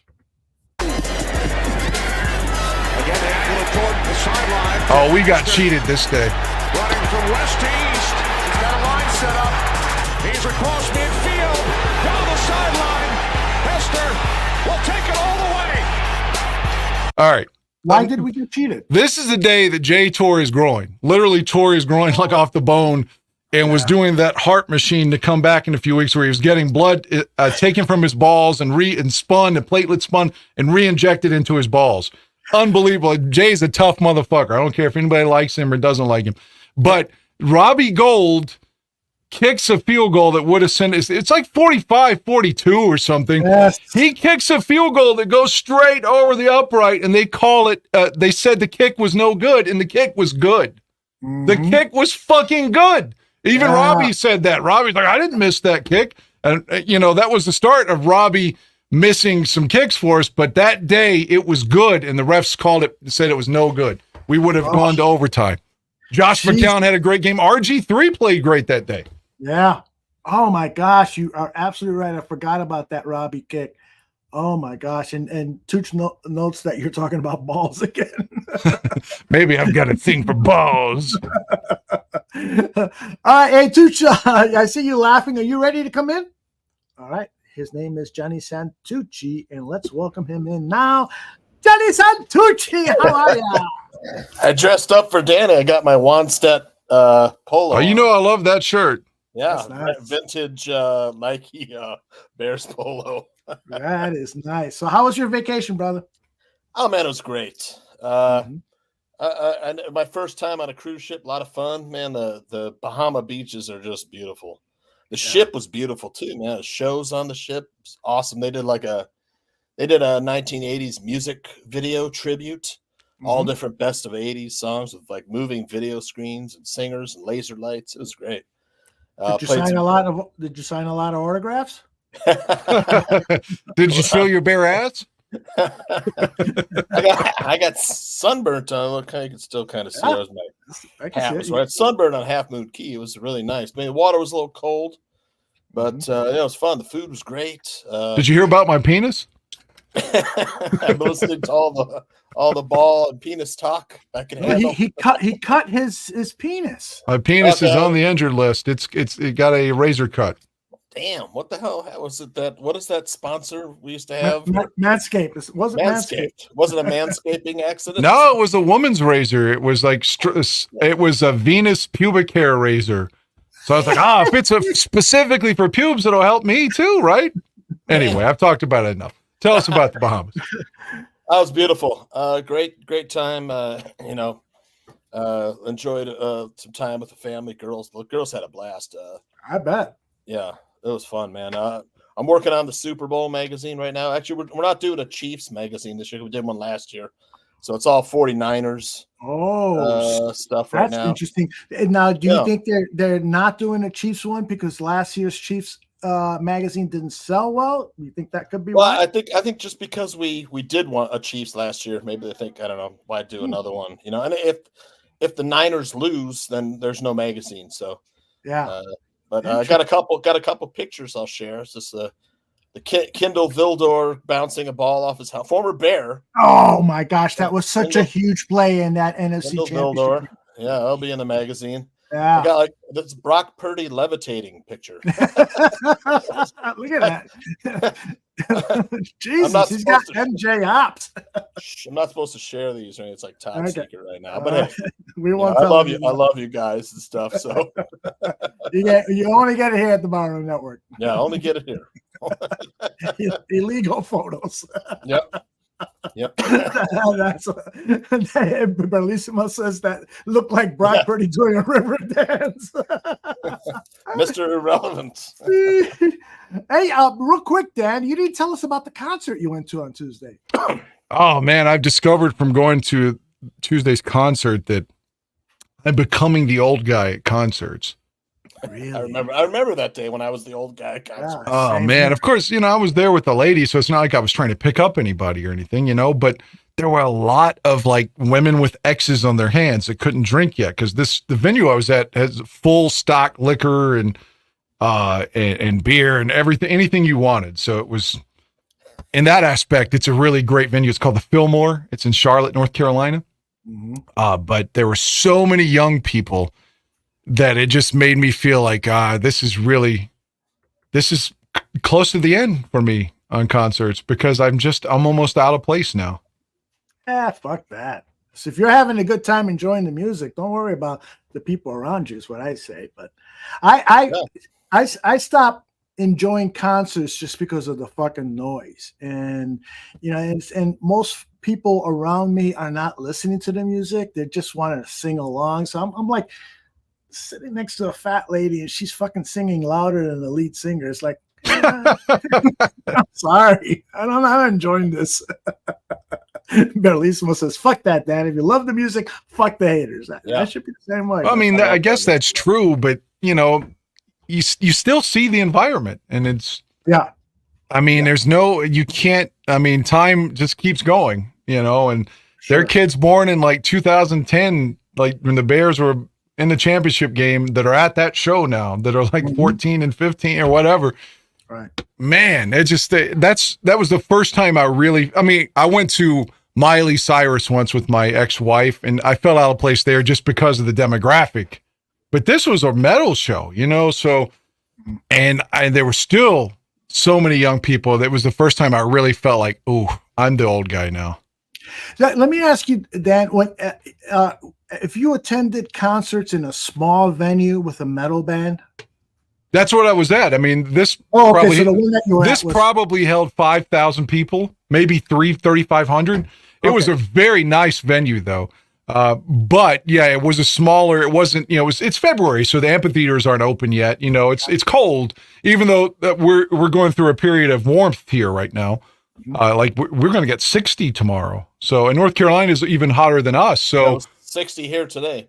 Okay, so there you go. So yeah, I was fortunate to not drive in or be in bad weather along the way, but yeah, it was a smaller venue and but nice venue. But yeah, the younger people were there, man. That's the story. And there was one drunk woman who was very, very sexy, by the way. But the lady I was with, she kept getting in her face, and she was like, "Oh, I can taste her breath. Her breath is so bad where she's been drinking."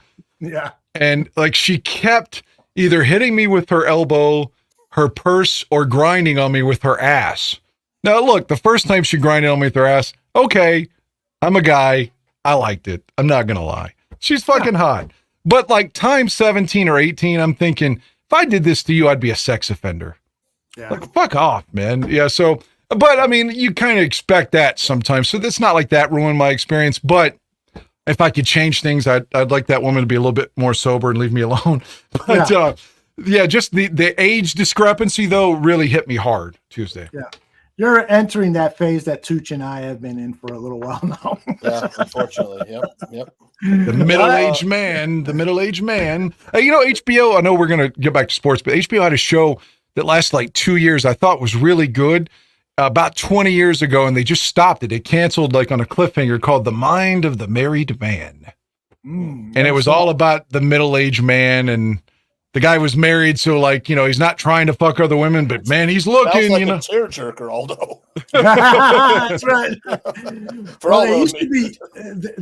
There still is a movie that was done, I think in the early 70s. Used to play on WGN a lot, and I would watch it like it would play at 10:30 a number of times. It was called A Guide to the Married Man. And the premise was that this guy, Walter Matthau, wanted to cheat on his wife, and so he got help from his neighbor and best friend on all of the steps you take to successfully cheat on your wife and get away with it. And so it was all celebrities in these different vignettes. So for instance, there's Joey Bishop, who was a famous talk show host from the 60s and 70s and was a rat packer and stuff.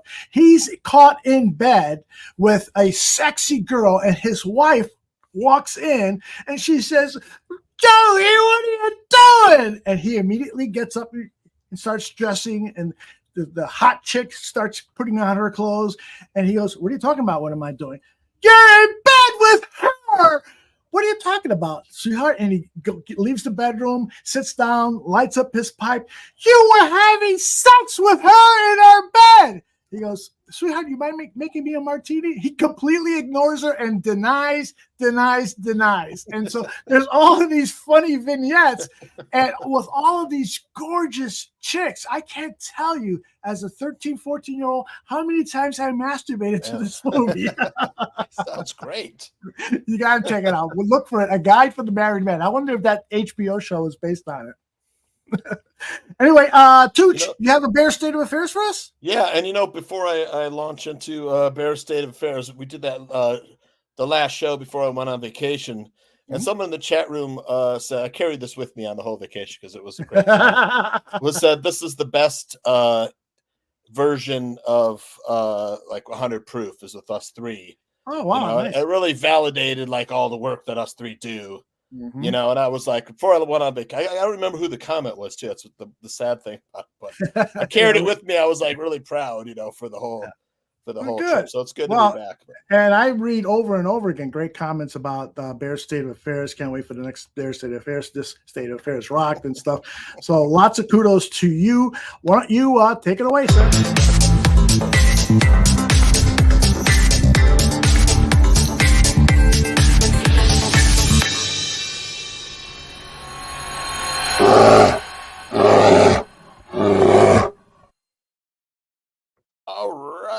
Bear State of Affairs. Thank God I'm not mute. Aldo caught the muting disease from me. I think he's passed it on to him.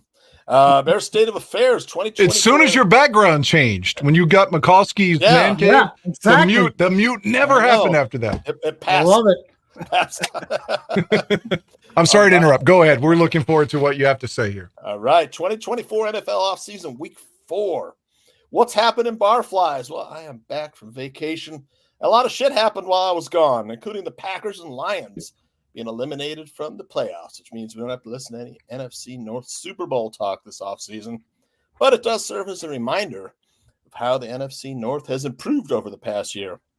As always, the Bears have a lot of work to do this offseason. They got going on that very quickly by hiring both their offensive and defensive coordinators. They took care of the offense when they hired Shane Waldron, former offensive coordinator of the Seattle Seahawks, to replace Luke Getsy. Waldron will be tasked with improving the offense and developing whichever quarterback the Bears decide to go with. More on that later. Waldron brings with him quarterbacks coach Kerry Joseph. Both men have been credited with the late career renaissance of Seahawks quarterback Geno Smith. Just don't ask Seahawks wide receiver Jackson Smith and Jigba what he thinks of Waldron. As well, the Bears hired former Buffalo Bills defensive line coach and assistant head coach Eric Washington to be their new defensive coordinator. Washington has coached in the league for over 15 years and is coming back to the place where it all started, having begun his NFL coaching career with the Bears as a defensive assistant. He was promoted to defensive line coach in 2010, the position he spent the most time at as a coach. Washington then spent 7 years with the Panthers in that same role before being promoted to defensive coordinator for the 2018-2019 seasons. It was with the Bills from 2020 until this past season and is now back with the Bears in a more prominent role, filling the vacancy left by Alan Williams after Williams resigned last September. Though Eric Washington holds the title of defensive coordinator, he won't be calling plays on game days. That responsibility still remains with head coach Matt Eberflus, leaving Bears fans with the question, why do we always have to have head coaches who still feel the need to call all the plays? Can't we just have a coach who wants to be the head coach? We seem to have more success with guys like that. The Bears defense was at its best when it was generating turnovers, and they did that at a very high rate in the latter half of the season. If Eric Washington can get the Bears pass rush tuned up, and the Bears add a quality edge rusher in the draft or in free agency, the Bears will be in good shape within the division. In addition to Washington and Waldron, the Bears are also expected to hire Chris Beatty as their wide receivers coach. Beatty was with the Los Angeles Chargers as their wide receivers coach last season and also coached Bears receiver DJ Moore at the University of Maryland. The Bears are still looking to fill their running backs coach position, though it appears likely that former Seahawks running backs coach Chad Morton will follow Waldron from Seattle to the Bears. Tonight, 3 former Bears players are awaiting news of their induction into the Pro Football Hall of Fame. Devin Hester, Steve McMichael, and Julius Peppers. If all 3 make it into the Hall of Fame, that would bring the total number of former Bears in the Hall of Fame to 40. Best of luck, fingers crossed.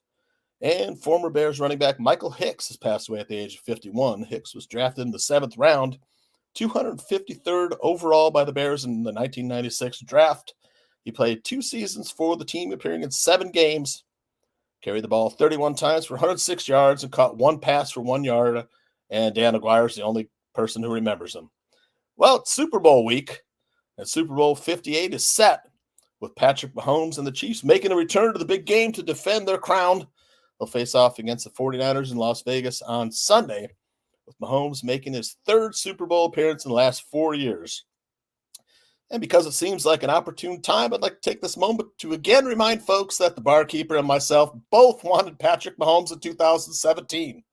We'll never know what could have been. But that's really not what's on the mind of Bears fans around the world. The Bears face arguably their most difficult offseason decision in the franchise's long history. That decision revolves around arguably the most important position in all of sports, the quarterback position. For the 2nd straight season, the Bears hold the number 1 overall pick. Last season, you'll remember they traded the number 1 pick for a draft haul that also netted them a true number 1 wide receiver, DJ Moore. They passed on quarterback last season. Will they pass on quarterback again? That's the decision that Ryan Poles and the Bears face. I call it Decision Gate. Yeah, Decision Gate. Seems like a good title. I hope Dan likes that title. Decision Gate. Ever since Nixon, everything's gate. No. Right, Decision Gate for the Bears. Right. Dick Gate. Dad's dick. Yeah, my dick. Man. That's great. What do the Bears do? Keep Fields or draft Caleb Williams? Fields is a locker room favorite with NFL experience. He's got new coaches to help him develop, we think. And like last season, Ryan Poles could get a major draft haul. Or does Poles draft a quarterback like Caleb Williams, who might have Mahomes-like potential? You know, it's almost painful to witness the mistreatment of someone like Justin Fields, who has exemplified leadership, selflessness, and unparalleled work ethic.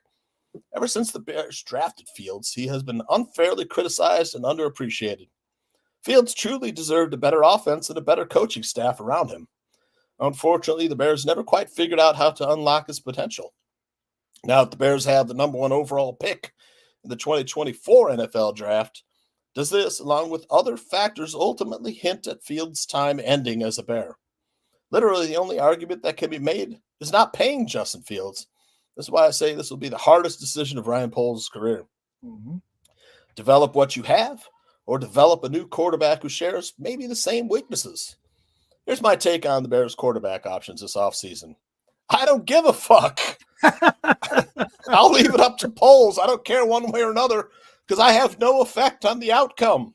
And ultimately, I'll still be a Bears fan either way. Poles, he's in a lose-lose situation. I really can't wait until Williams is off the board one way or another. Mm-hmm. Regardless of what the Bears do at quarterback, I am highly impressed with Justin Fields' mental makeup. This kid still likes and supports the Chicago Bears organization, as evidenced by his recent posts on Instagram. Fields also hits the like button on Caleb Williams' posts and shows him support online. Yeah. Justin Fields is just wired differently. I respect that. Mm-hmm. Even though someone in the chat room right now is typing, but he can't read a defense or he holds the ball too long.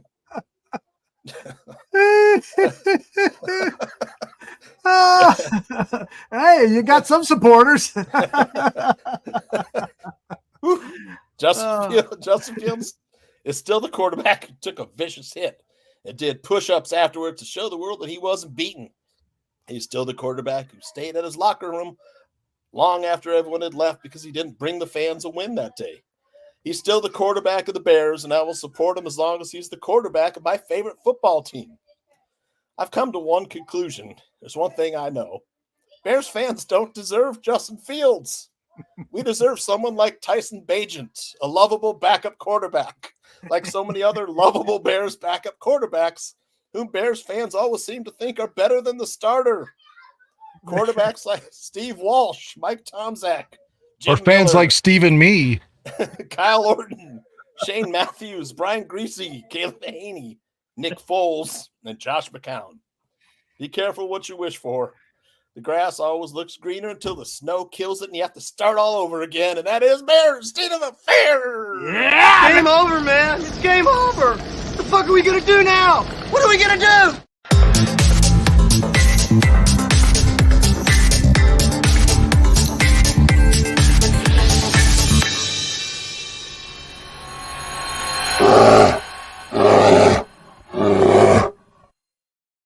Nicely done there, Johnny Sanchez. Coming back, nice. Making a splash. Coming back. Yes, indeed. I was cracking myself up though. You were. Once Aldo starts laughing, I'm finished.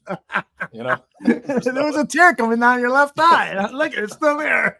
I was good. I was laughing pretty hard there. By the way, as people were asking me about this movie, A Guide to the Married Man, I found that clip. There's on YouTube. Nice. There's a clip. I want to play just a little bit of it, so you can get kind of a sense of how do I do this? Let's see. Yeah, I got it now. The Art and Science of Cheating, according to A Guide to the Married Man.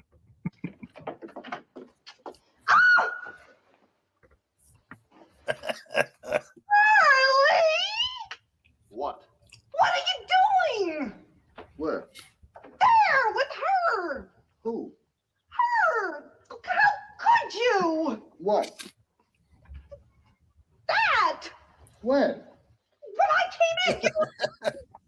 Who? You know very well who. That woman there. Where? Charlie. What?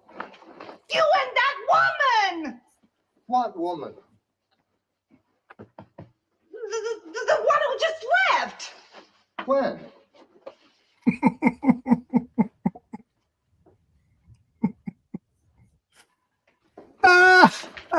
But Charlie.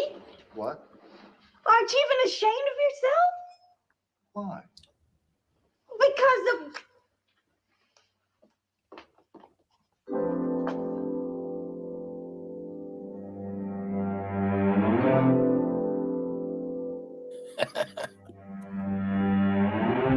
Deny, deny, deny.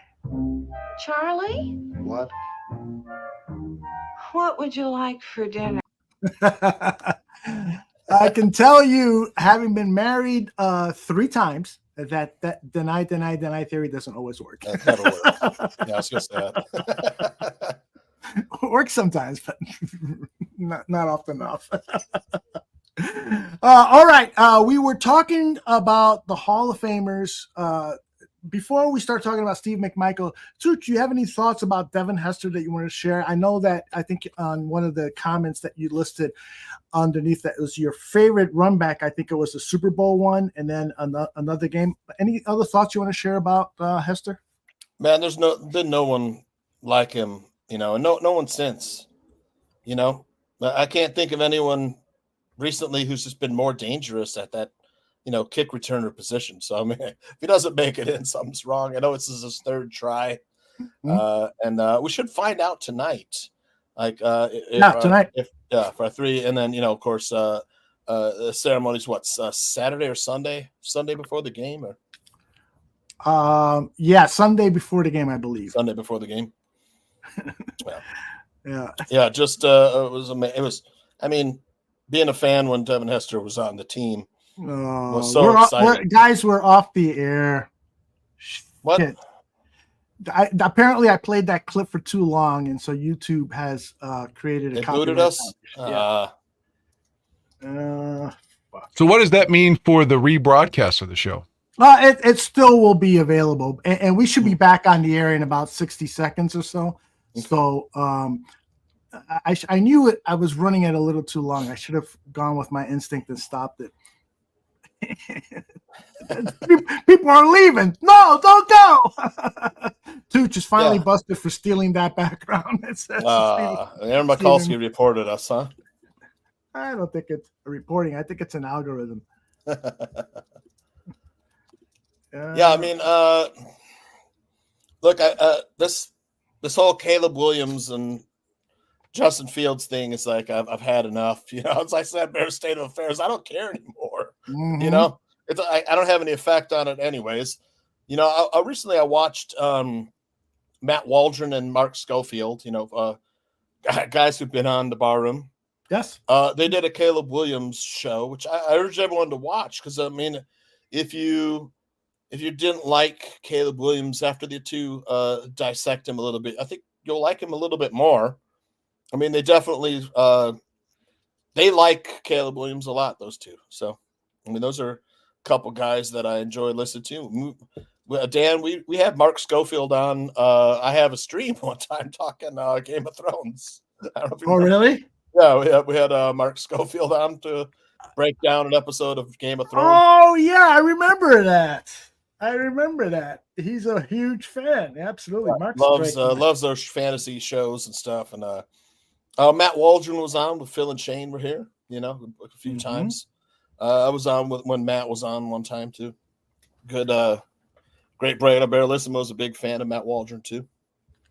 I'm checking to see if we're still on Twitter and Facebook because sometimes that happens. Let's see. Yeah, a little wasted. Or Marty Feldman, he's with me on this one. He said he can't take two more months of it. You know, I'm sure Dan probably had enough of it too. I mean, Dan and Aldo and I, we have a soft spot in our hearts for Justin Fields because we appreciate guys like that are team players. You know, and like all the time we've watched the Bears play. I mean, Justin Fields, by all accounts, whether or not he's done it on the field or not. Off the field and with the fans, he's done everything right. You know, he's supported the Bears. He's been a model citizen, doesn't get into trouble, works his ass off. And I respect that. You know, I want the kid to succeed. And I have a feeling that eventually Justin Fields is going to go somewhere and he's going to be like, you know, have a great career somewhere else with someone that understands what they've got to do to unlock that. Yeah. Well, and I just think that, you know, he's going to continue to grow. You know, what we have seen these first 3 seasons is not anything close to what we will eventually see when he matures into a quarterback. And I think Berlissimo brought up a couple of really good points earlier on. By the way, we are still live on Twitter and on Facebook, and hopefully YouTube. People want to know about my dick, Aldo. We have to be live. That's right. Yeah, and you know, I was in the chat room on Sean's show yesterday, and someone in the chat room on Sean Higgs' show was like, "Can't wait for Bare Their Souls to come back." I was like, "Damn, this is not even a Bears show. It's like you know, a gambling show." So I don't know who. One of the chat room folks was in there too, and all that stuff really makes me feel good. You know, Dan and Aldo, just having the chat room guys, you know, support us. We're getting a couple of people who are upset with TTNL. They love Caleb Williams, and they talk so much about Caleb Williams. They've given up on Justin Fields. You know, and hey, they're entitled to their opinion. I will just say that, you know, they were happy when the Bears drafted Mitchell Trubisky, and Jose Cotto and myself, we stood our ground and said, we're not impressed by the tape. We were not impressed with who this kid is. We'll support him, but we just don't. But they immediately started, you know, rooting for Mitchell Trubisky, and I found that really weird because prior to the draft, they were upset. They were upset that the Bears were even being considered drafting Trubisky. So everybody has their opinion, and sometimes we're right and sometimes we're wrong. All right, let's turn our attention to Steve Mongo McMichael, who is also expected to be announced tonight as a inductee into the Pro Football Hall of Fame. Oops, that's the wrong video. Oh, let me play this. You guys ever see this moment where this is great. He takes on, he's doing the 7th inning stretch at Wrigley Field, and the umpire, Angel Hernandez, was making some really bad calls, and McMichael says, "Home, Chicago! Hey, don't worry. I'll have some speaks for that home plate umpire after the game.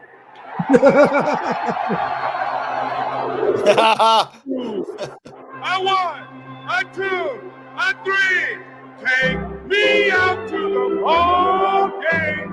Take me out to the crowd. Buy me some peanuts and breakfast jack. 3 strikes, you're out in the old hall.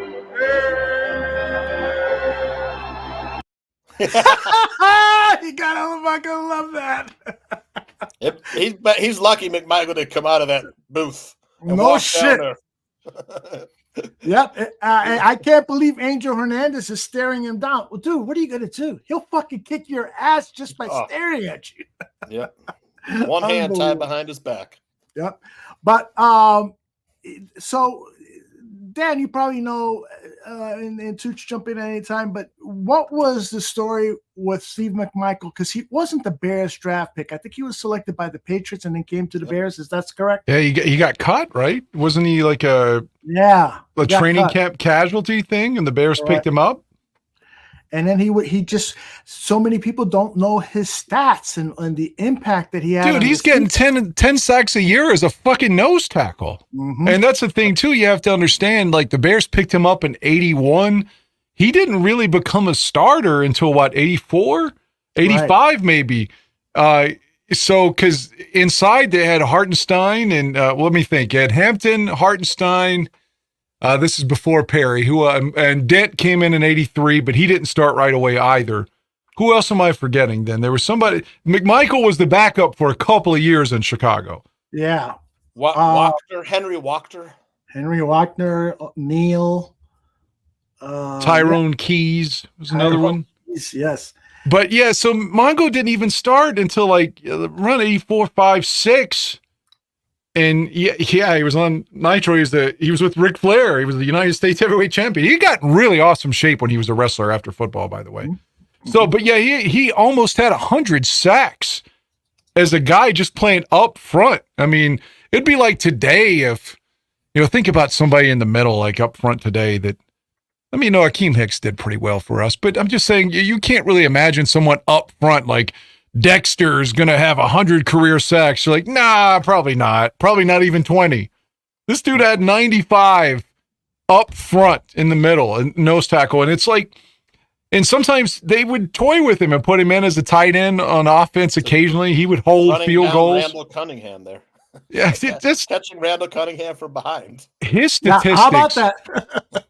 His statistics should have put him in the Hall of Fame. He retired after 94. He should have gone in 99 or 2000. It's a shame that he had to get ALS to get people's attention. I know that's why he's being put in, and that fucking sucks because his resume says, I deserved it when I was a young man. But I'm glad he's still here and can witness it because I know how important it is to him. You remember, and I reached out to Dan Pompei, and he confirmed that Mongo knew what was going on and was, again, aware of everything. It wasn't just like, oh, Steve, you're in the Hall of Fame, and he just doesn't know. Pompei says he's very much aware. Good. I'm so happy to hear that. Yeah, man, I could cry talking about Mongo. Yeah. He wasn't that big of a guy. He was like 6'1", 275 maybe. Right, 6'2". right. 6'2", And he wasn't afraid of snakes. I'm afraid of all snakes. I think snakes are here. They've been sent from hell to kill me personally. But Mongo was a rattlesnake hunter. Mm-hmm.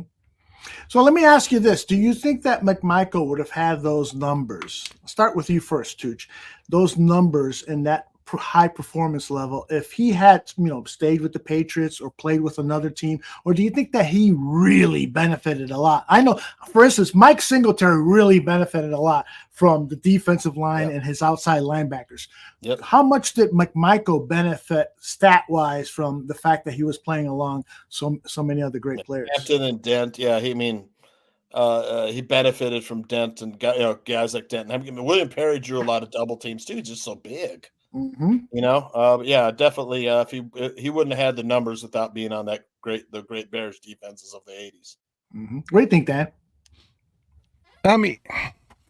I'm just going to go with the numbers he had and say he should have been in the Hall of Fame. I don't mean to avoid your question, but I don't want to speculate if he could have got more or less. Like, the dude was still doing it in like 93. I don't know. He had like 8 or 9, 10 sacks his last year with the Bears when he was in his late 30s. Right. See, what I'm trying to get at is I think McMichael, as Tooch said, he wasn't the most athletic, wasn't the biggest, and so forth.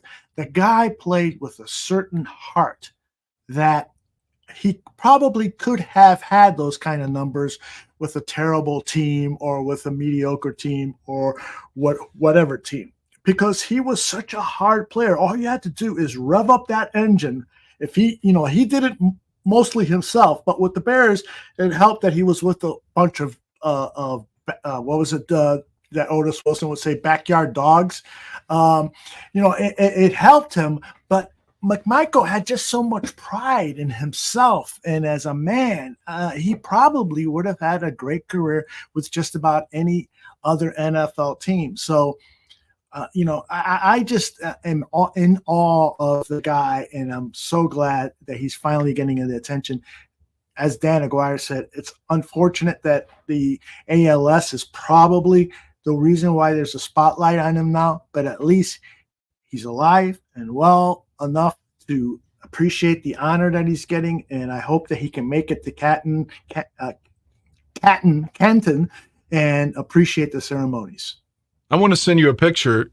I don't know if you can let everybody see it, but it's a recent one. It's the best one I've seen of him in recent times, but it's still, in comparison, it makes you sad, but it's he's with Jim McMahon. Okay. And I just sent it to you. Oh, I see it now. Let me download it. It'll just take a second or so. But, his, let me see if I can just blow it up here. And the Bears bought that chair for him, by the way. Oh, that's right. Yeah, so we should give them credit. I mean, they didn't have to. And they took care a few years ago, if they're tied in with Zach when he got hurt in New Orleans.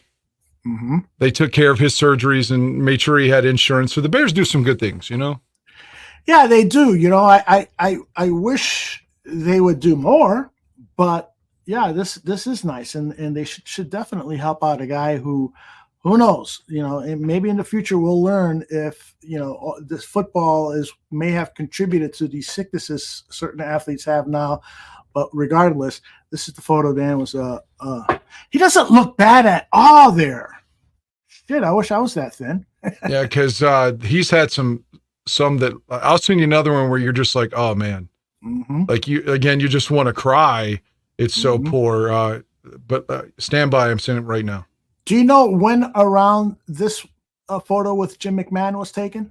Fall. Okay. Sometime in the fall. It was 23. Yeah, that's the thing with ALS, man. It can happen so fucking quick. Yeah, I've seen this picture before. This is a great one. Yeah, he looks actually happy here. Let me capture. He looks so ill, though. It almost looks like he has no teeth. Yeah, I hear you. I bet he doesn't. I actually donated to that organization that helps ALS victims, partly because of him. The MLB has done a really good job of raising money for ALS. So there's Steve. This looks like a more recent picture than the one with McMahon. God bless him and his family. His wife is doing such a wonderful job caring for him. I think she's getting help. Anyone would need help, if taking care of a loved one with that kind of a disease. It's got to be a fucking pain in the ass. All right, you guys want to talk a little bit of Super Bowl, because I have come up with a little game for us to play. And this is in honor of Johnny Santucci, who's one of the Barroom Network's greatest handicappers of all time. And I'm putting him in there with the class of Mike North. So I looked at some prop bets, and I thought, let me get my notes out here. I'm going to take some notes and keep tabs of kind of a Dan versus Tooch. I did. I loaded some up too. Oh, good. All right, let's start with this one first. And people in the chat room, I know we lost a few people during our outage, but whoever is still there, join in. Coin toss. Do you think it's going to be heads or tails? What say you, Johnny Santucci? Man. You got a 50-50 shot. I'm going to go tails. You're going to go tails? What about you, Dan Aguirre? Can I change? Yeah, sure. I'm going to go heads in honor of Dan's wounded penis. Well done. Are you doing the same, Dan? The kids always say tails never fails. All right. But I said that in Cleveland and we lost the toss. So. That's right, you did. But I'm going to give tails to you. And then the next one I got is who's going to be the winner of that coin toss, the 49ers or the Chiefs? I'll say KC somehow ends up with the ball and they score a touchdown immediately. KC, okay. Now, maybe that means San Francisco wins and they defer. Mm-hmm. But I'm predicting Mahomes gets the ball first and they score a touchdown. I agree with that.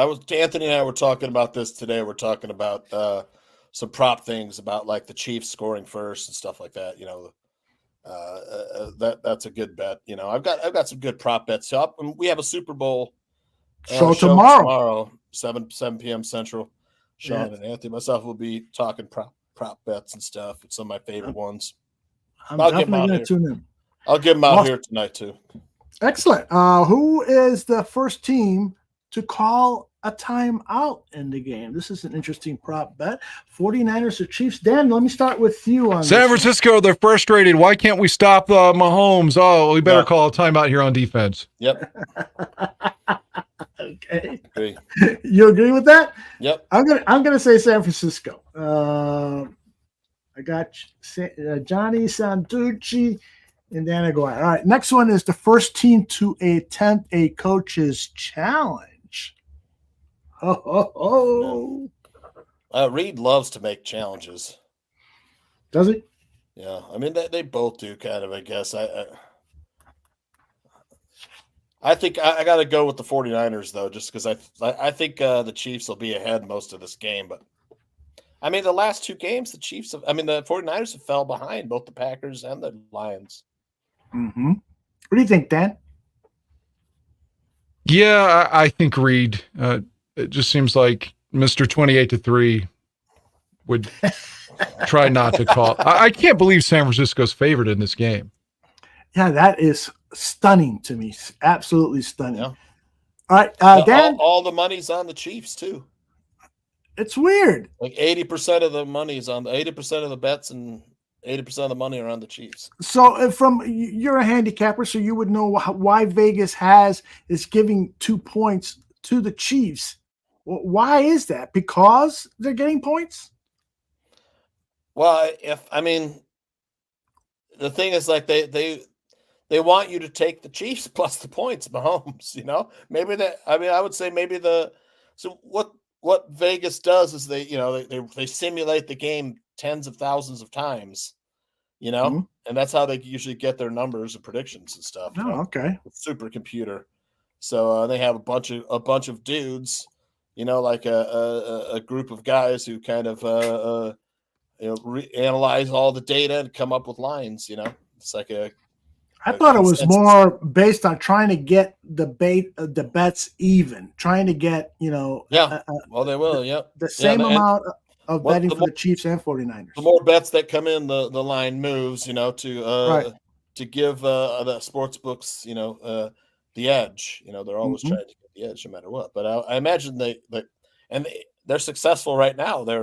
They gave the Chiefs points to get people to take Mahomes and the points. You know, interesting. So, okay. But, I mean, last time they did it with Brady, they gave Brady the points, and Brady went out and beat Mahomes.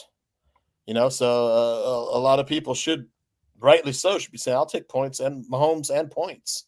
Mm-hmm. You know, because back then I took the Buccaneers, gave me 7 points with Brady. You know, so back then I took it, but I usually when all the money's on one side, and it's not always this way, but I would say there's a strong chance that San Francisco could win this game with all the money on the Chiefs. Interesting. Dan Aguirre, do you know what an octopus is when it relates to football? No. It is when a player scores a touchdown and the 2-point conversion. It happened for the first time last season. Jalen Hurts scored a touchdown and then scored the 2-point conversion. It's being called an octopus. So the question is, the prop bet is, will we see an octopus this season? Any player from any team? You mean in the Super Bowl? In the Super Bowl? No. Yes. Octopus? No. Dan says no. I'm going to say yes because of the tush push. You know? But that would mean Mahomes scores. But scores is he going to catch on one of those bullshit Nagy plays then? Something like that. Or they just run it in, you know, like quarterback push. You know? Or it could be like McCaffrey, take score and then they go for 2 and they push exactly. McCaffrey in, you know. Exactly. Debo Samuel, catch a pass, and then Debo Samuel with a little, you know, pitch on the 2-point conversion.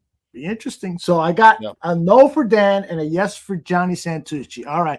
This is a really, really tough one, guys. Will either kicker hit the crossbar or upright on a field goal or extra point? No, they're indoors. They're indoors.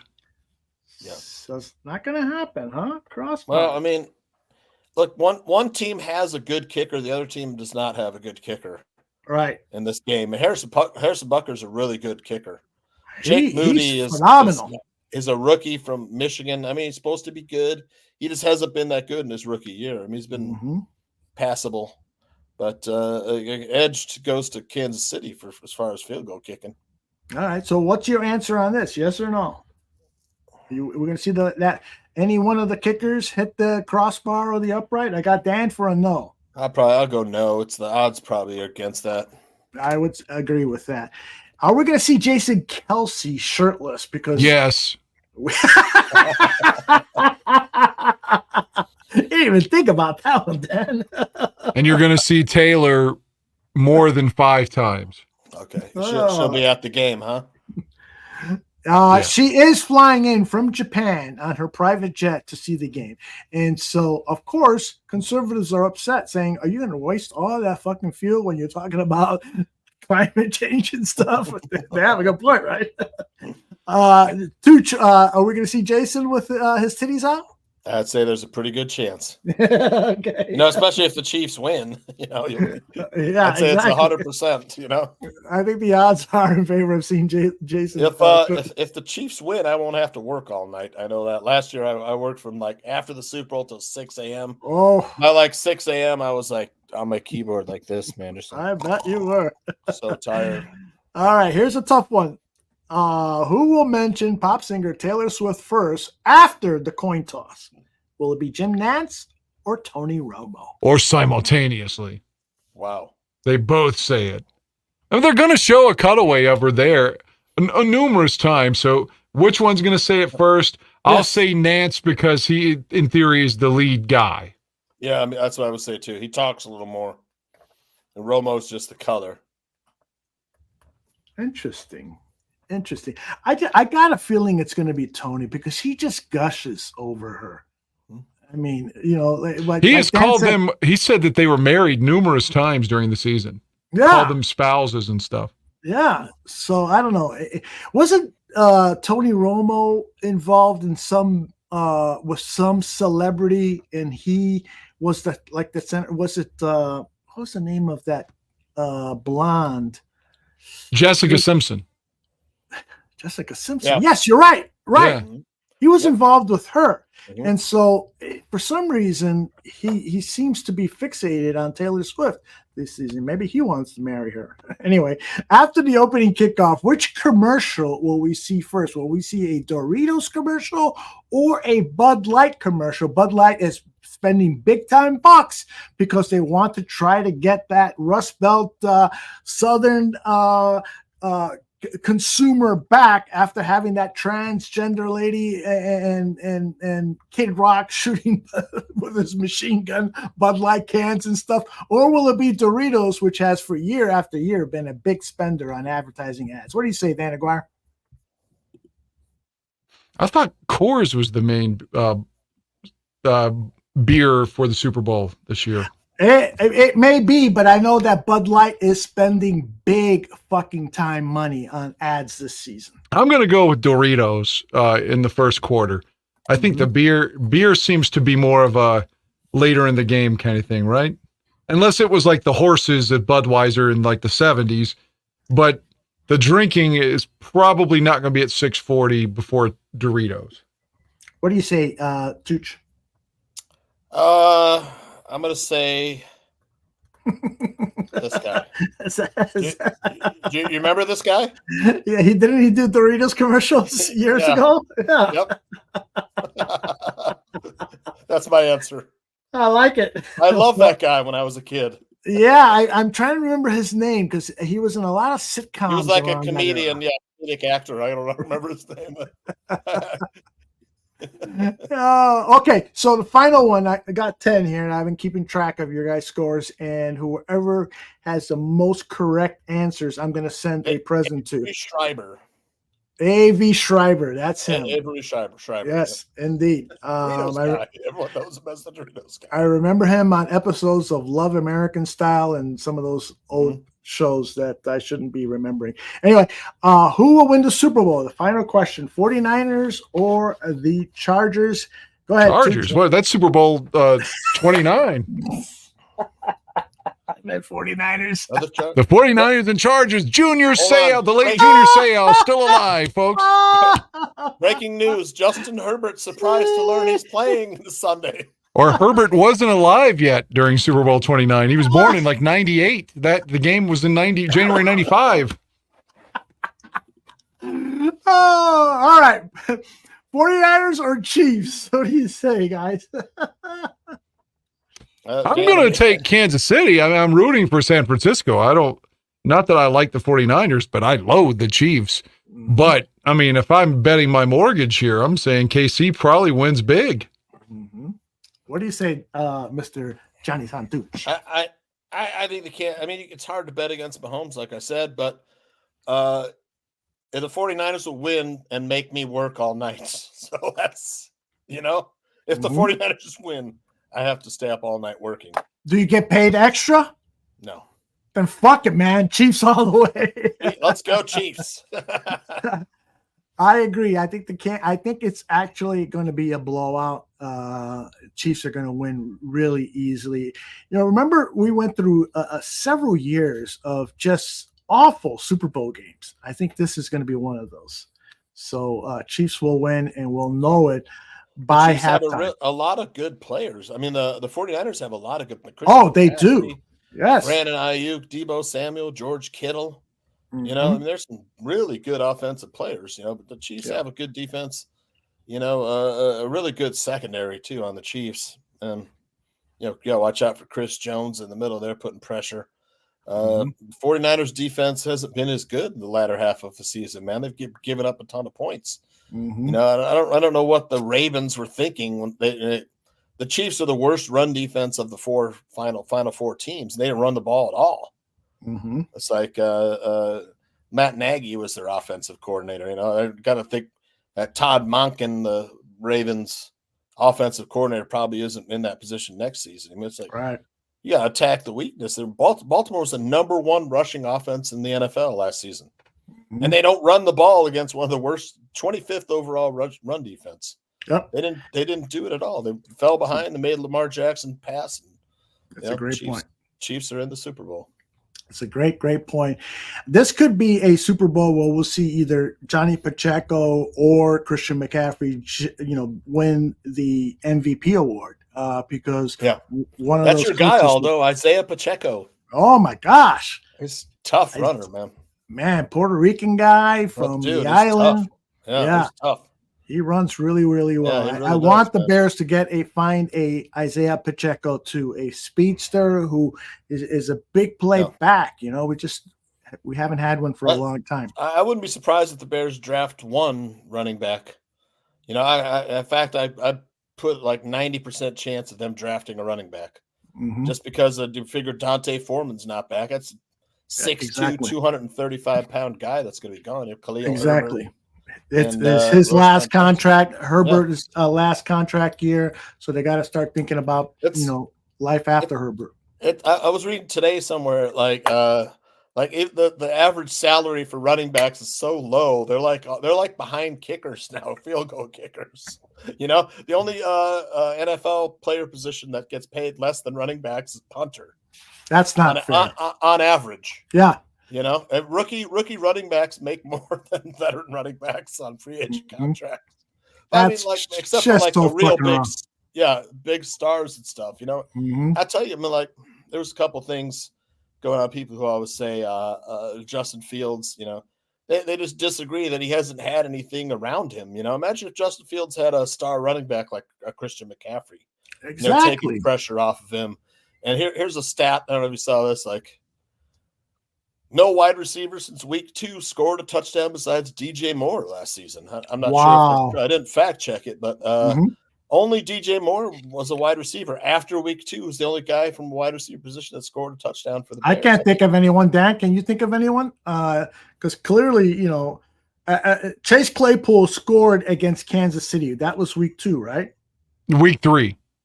Okay, so Chase Claypool, he scored a touchdown in Kansas Week City. 2 no, but maybe he scored against Tampa in week 2. Oh yes, I think it was Tampa. You're right. Yeah, I don't think he made the KC trip. I think that was the first week he was jettisoned home or whatever. It's hard to even. I don't even want to go back to this. Hey, I wonder what Don Burr did have to say about the NFC Championship game. Well, speaking of Don Burr, he hasn't been here. I wanted to show you guys something. I was hoping Don Burr would be in attendance to comment on this. I got a 3-minute clip. I probably won't play the whole thing, but this is Lions general manager Don Burr, Brad Holmes, really going after the media in a passive-aggressive way about his draft picks. Listen to some of this, and then we'll talk on the other end. But when you look back at those picks, and those picks were not welcome by many in this room. Dave, you wanted us to pick a quarterback. You didn't want us to pick Penei Sewell. People didn't want us to wait till the 4th round to draft a wide receiver. People didn't want to wait on a Derek Barnes to develop. But every single move was intentional and was made with intention. Back in 2021, we did not have multiple ones. We did not have multiple 2s. We did not have 4 picks in the first 100. Now we did have that. And we used those wisely. You guys didn't agree, but we used those picks wisely. But we had 1 extra pick in 2021. We had a comp 3rd. That was Ife Melifonwu. Carlos, I know you said that was a miss, but that was the only extra. That was the only extra pick. So what I'm saying is, that's not required to sustain what we built going forward. So, how does it make you feel when you make a decision that isn't well received by everybody, but still standing on your 2 toes and going forward? Just making everybody or you included? No, just anybody. I ain't really have I ain't say too much today. Deal with they do. But just going forward and picking those smaller things. That's not a criticism. I'm just saying. It seems like you're enjoying it a little bit. No. It's. I'll say this. I'm big on accountability. And. He goes on. What do you guys think about that? Your thoughts first. Man, I was loading up something because I had something for Don Burr. You weren't listening. I was half listening. I had something for Don Burr. Well, he's not even here. Anyway, go ahead, Dan. Go ahead. I've over the years, over the last season. I love what he was saying though. The basic idea of how you guys say, "Oh, he doesn't want to do this." All right, Dan Aguirre. I've always said that he was like Detroit's their Ditka, right? But I remember like when Ditka lost to Washington the second time, Ditka said, "We're not good enough. We thought we were, but we're not good enough. That means me too. We were not good enough as an organization today. We should have won, but we didn't. They are a better team. They deserve it." And juxtapose that with with Dan Campbell, who's saying, "No, I don't regret any of the moves I made whatsoever." And I'm just sitting there thinking that Mel Bravado shit about how you can't admit that you're wrong. That's the kind of shit that loses the team to me. Like when you have that big of a lead and everyone knows you're the reason they lost, there's no way around it. Your coaching decisions lost that game. Like I could see them that Super Bowl Bears finished 7-9 in 07. You know, I could see them being a big disappointment this year because you lose the team when everyone knows that your coaching decisions made the reason you lost, and you're not man enough to own up to that. I could see the Lions being a big disappointment in 2024. All right, so none of you guys want to answer my question. I have an opinion on Holmes. I thought that was kind of low class of him to go after the media. Yeah, okay, you want to point out, a lot of these people, in this room, that's their job to be critical. Right. Yeah. You say it once, but don't continue to come back to it. And it's like he was really fucking enjoying twisting the titties of every one of those reporters. Now, in Detroit, because I followed Detroit media fairly closely, at least for a Chicago Bears fan, there are some dickheads there. There's one guy, a Hispanic guy over at Detroit Free Press. He can't even spell his name correctly. I don't know why the fuck he's still employed years and years and years. And his columns about the Lions and stuff are just plain bullshit. So I wouldn't have minded if Brad Holmes would have just focused on that guy. But to call out the entire room like that, I thought was low class. And as Dan Aguirre just said, I expect this team to implode next season. Even Dan Campbell said, we have no guarantees we'll be back to this championship game. Yeah, you just fucking helped that. You helped it with your poor calls, your poor decision-making during the games, and you helped it also by admitting that you might not be back in the post-game conference, planting that doubt in your players' minds as opposed to saying, fuck it, we're going to be back next season and we're going to kick ass, print it. That's what he should have said, as opposed to fucking crying in his soup because they blew that big lead. This Lions team is, like Dan said, not well coached, and now they've proven to me that they've got a egomaniac as their GM who wants credit for his draft picks. Fuck him, fuck Dan Campbell, and fuck all of Detroit. And it's like, even if you stand up there and say, okay, I stand by not going for those field goals. Okay. On 3rd and goal, you cannot run David Montgomery or anybody. It's not because it's Montgomery. It's got to be a passing play, because if you don't score, you have to waste your timeout, and now you have to go onside, and your chances of losing the game probably quadrupled at that juncture. So, and if you kick the field goal, then you tie it at the end. You've tied it right there. If you kick both field goals, you fucking win right there. But at the very least, on 3rd and goal, you pass the ball and you have all 3 of your timeouts, and you can kick the ball deep. Yep. He just can't kick a field goal, Dan Campbell. You remember, Aldo, we said that. He still went for 2 when he was back up 12 yards. When Aldo and I saw the Lions at Soldier Field in 21, the Bears won that day, and we looked at each other and said, if that fucking guy would kick field goals instead of going for 4th down, we'd have probably lost. We would have lost. No doubt. He foregoed 3 or 4 chip shot field goals that day? Exactly, 3 of them, yes. And the Bears people easily were defending that decision too by saying his kicker wasn't that good. And there was a low percentage shot from 40-something yards with his kicker and stuff. But I'm with you. This is what I was loading up for Don Burr, by the way. Yeah. It's first time. So I'm waiting a couple weeks for this. See, if we were doing this show in 2010 and the Bears lost to the Packers, we'd all still been here. Yep. Even though it was monumentally disappointing and the Bears lost 21-14 and Green Bay goes on to win the Super Bowl, it's dreadful. Anytime Detroit loses, even if it's in the regular season, this fucking guy doesn't show up. No. And has the audacity to then talk shit when he comes back. Yeah. Come on, Don. I love it when you're here, but you got to be here when you guys lose too. Not just throwing your balls against our face.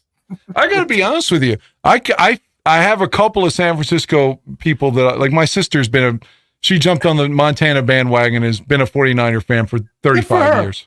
Awesome. But I was happy for a couple of people specifically when San Fran won, but I'm not going to lie. I was rooting for Detroit, even though I'm a Bears fan, just because, again, it's just like, well, fuck, man, they've never been there. Yeah. Like I could have rooted for Minnesota. I could never root for Green Bay, though. Even if they were playing Kansas City, I couldn't root for Green Bay. Never. I wasn't rooting for either team. If the Lions were in the Super Bowl, I'd be envious, but I wouldn't be upset about it. And frankly, I'm the same way about the Packers. I don't like the Packers, but if they go to the Super Bowl, I'm not going to fucking lose any sleep over it. I'm going to hate the fact that now they're going with Jordan Love and the curse is going to continue. But I don't think that. The tape catches up to people sometimes. Mm-hmm. Think about this. Let me throw this scenario at you. After he has 1 year. Look what Nagy did in 2018, and by 19, the league couldn't do anything.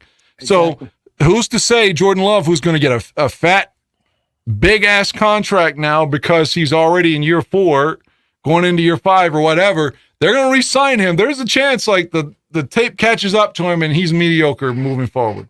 You know what, Dan? I 100% agree with that. I totally expect that at least in the first half of the 2024 season that Jordan Love is going to get off to a really ugly, sad. And he lost the game with the pick in San Francisco. Imagine if that was Justin Fields. Oh my gosh. Well, forget about it. You would have been roasted and toasted like Stephen Me likes to roast and toast them.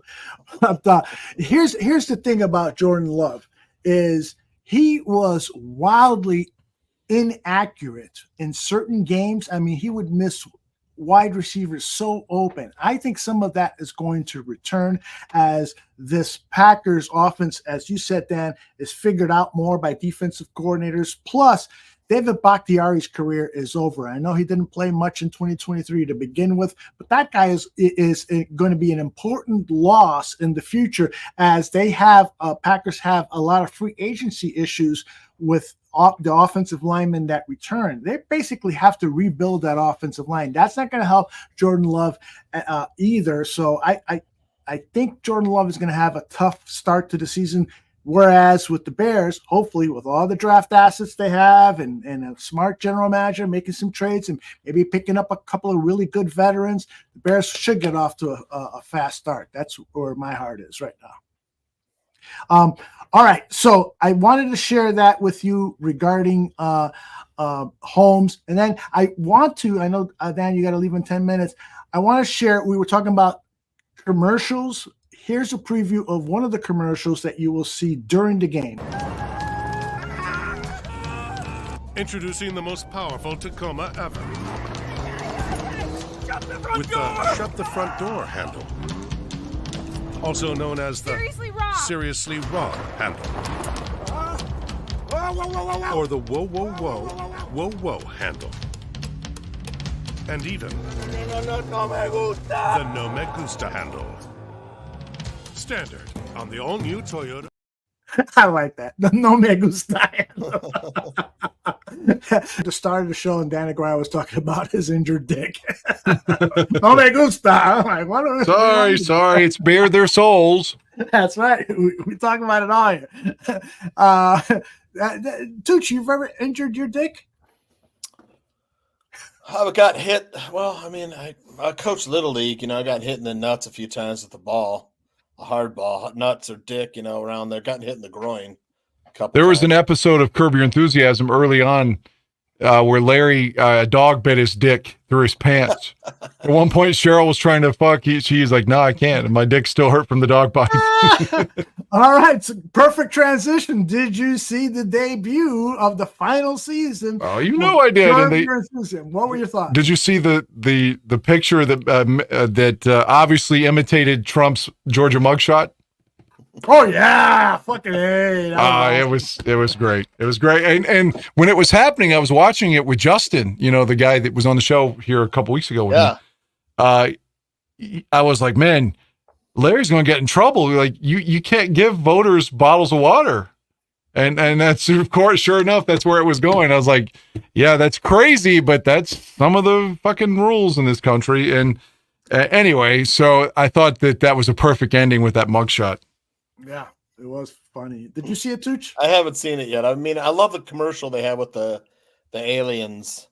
Mm-hmm. Yes, that's good. Really where he takes he's like, why'd you give me that terrible face or whatever? What was up with that face you gave me?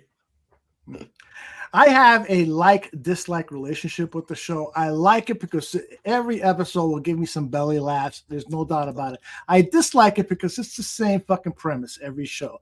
It is, Larry David hates people. People hate him as a result of that. There's nothing new in the storyline. There's no character development. It's a sketch comedy show. They don't write a script. No, I will take umbrage with that. Like the new girl that's on, it's her second season. She plays the one from young Larry. That's a developed character.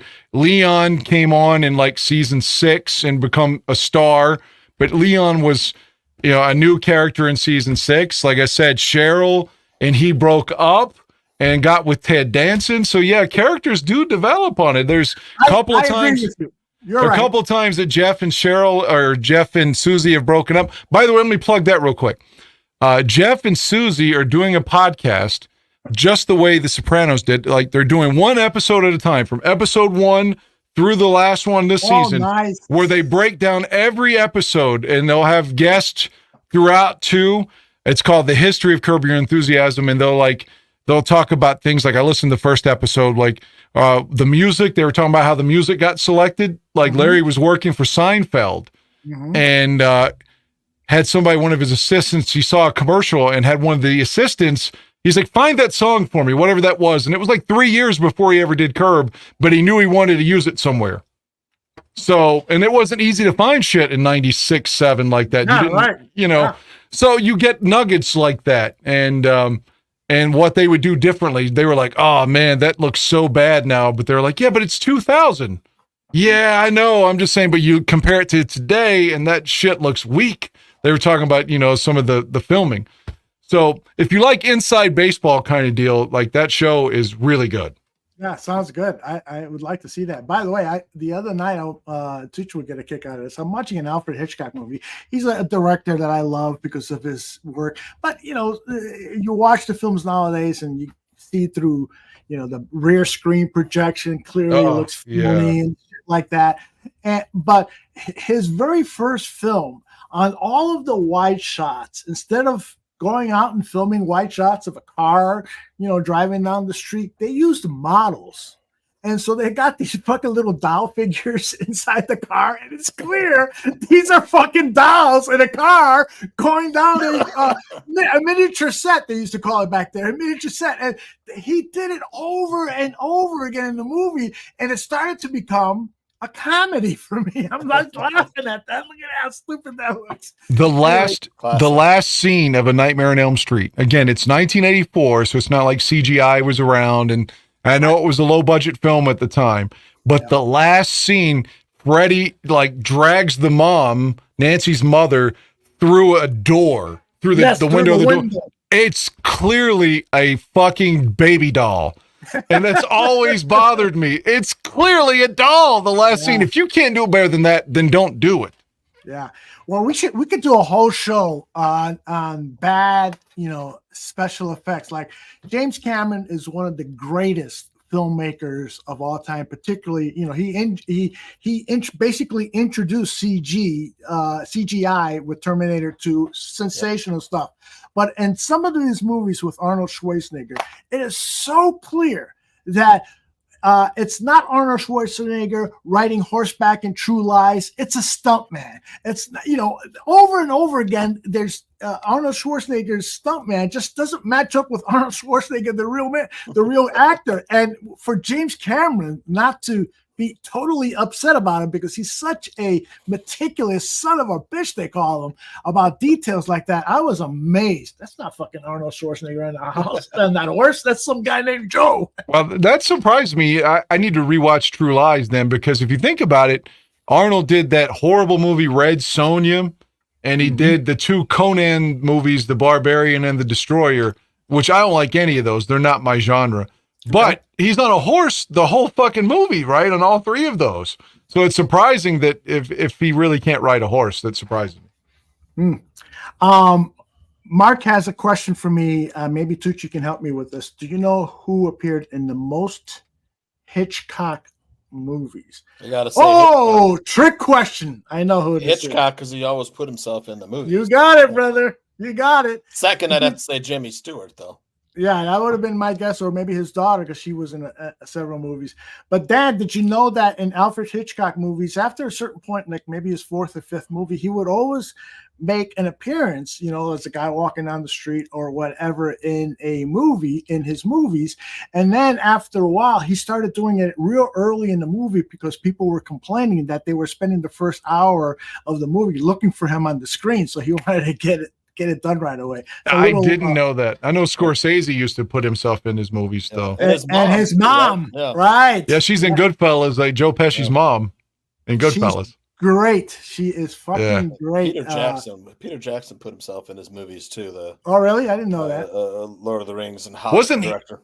Wasn't he the one in the cab and Taxi Driver that was talking about killing his wife, and De Niro? Scorsese. Yeah. Yes. De Niro's like doesn't know what to say because he just keeps talking about he wants to kill her. Like, look at her. She's up there fucking that guy right now. Exactly. Look at her. She's up there right now.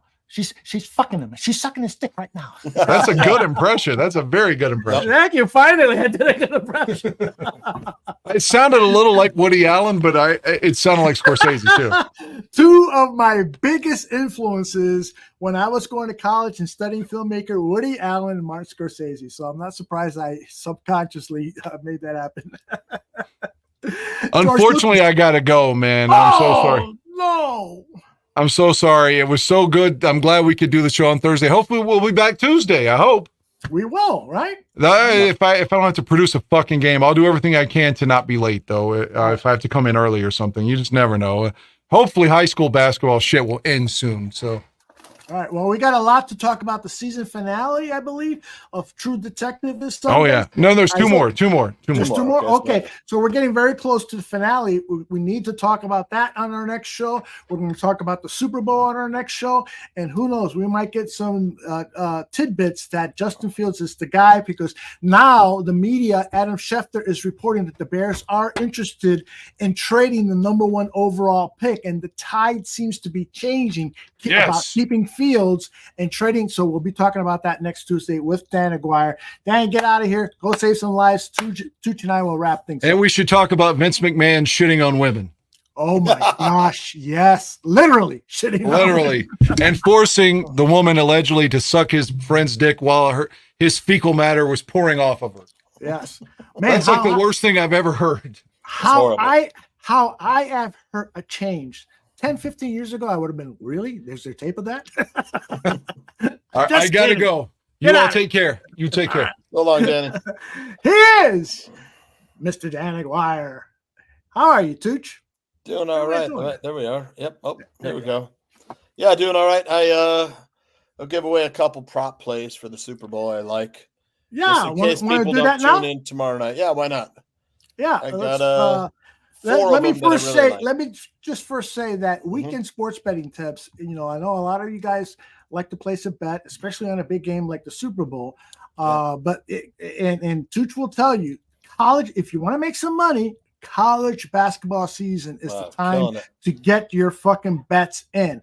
And weekend sports betting tips on Friday with Johnny Santucci and his two co-hosts is where you can make some money. If you've got a couple $100 in your sports betting app, listen to that show. Tucci is going to help you win some money right now.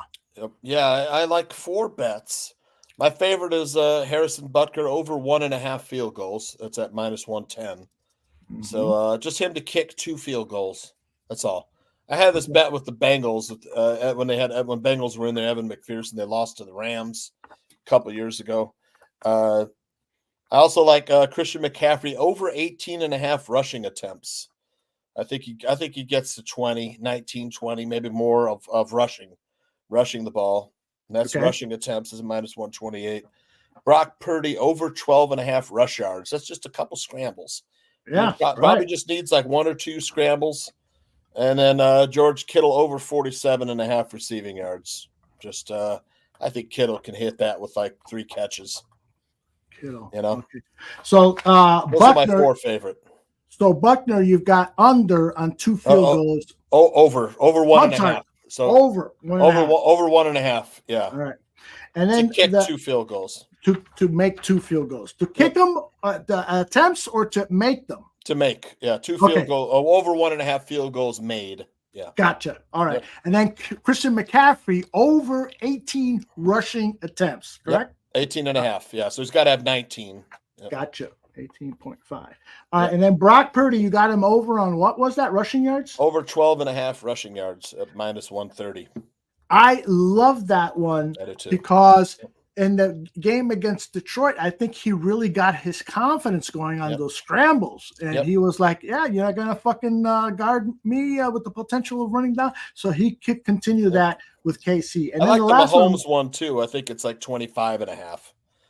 Yeah. Oh, I Over like that one. 25 and a half for Mahomes. He usually runs. Sometimes he'll break like a 20-yarder.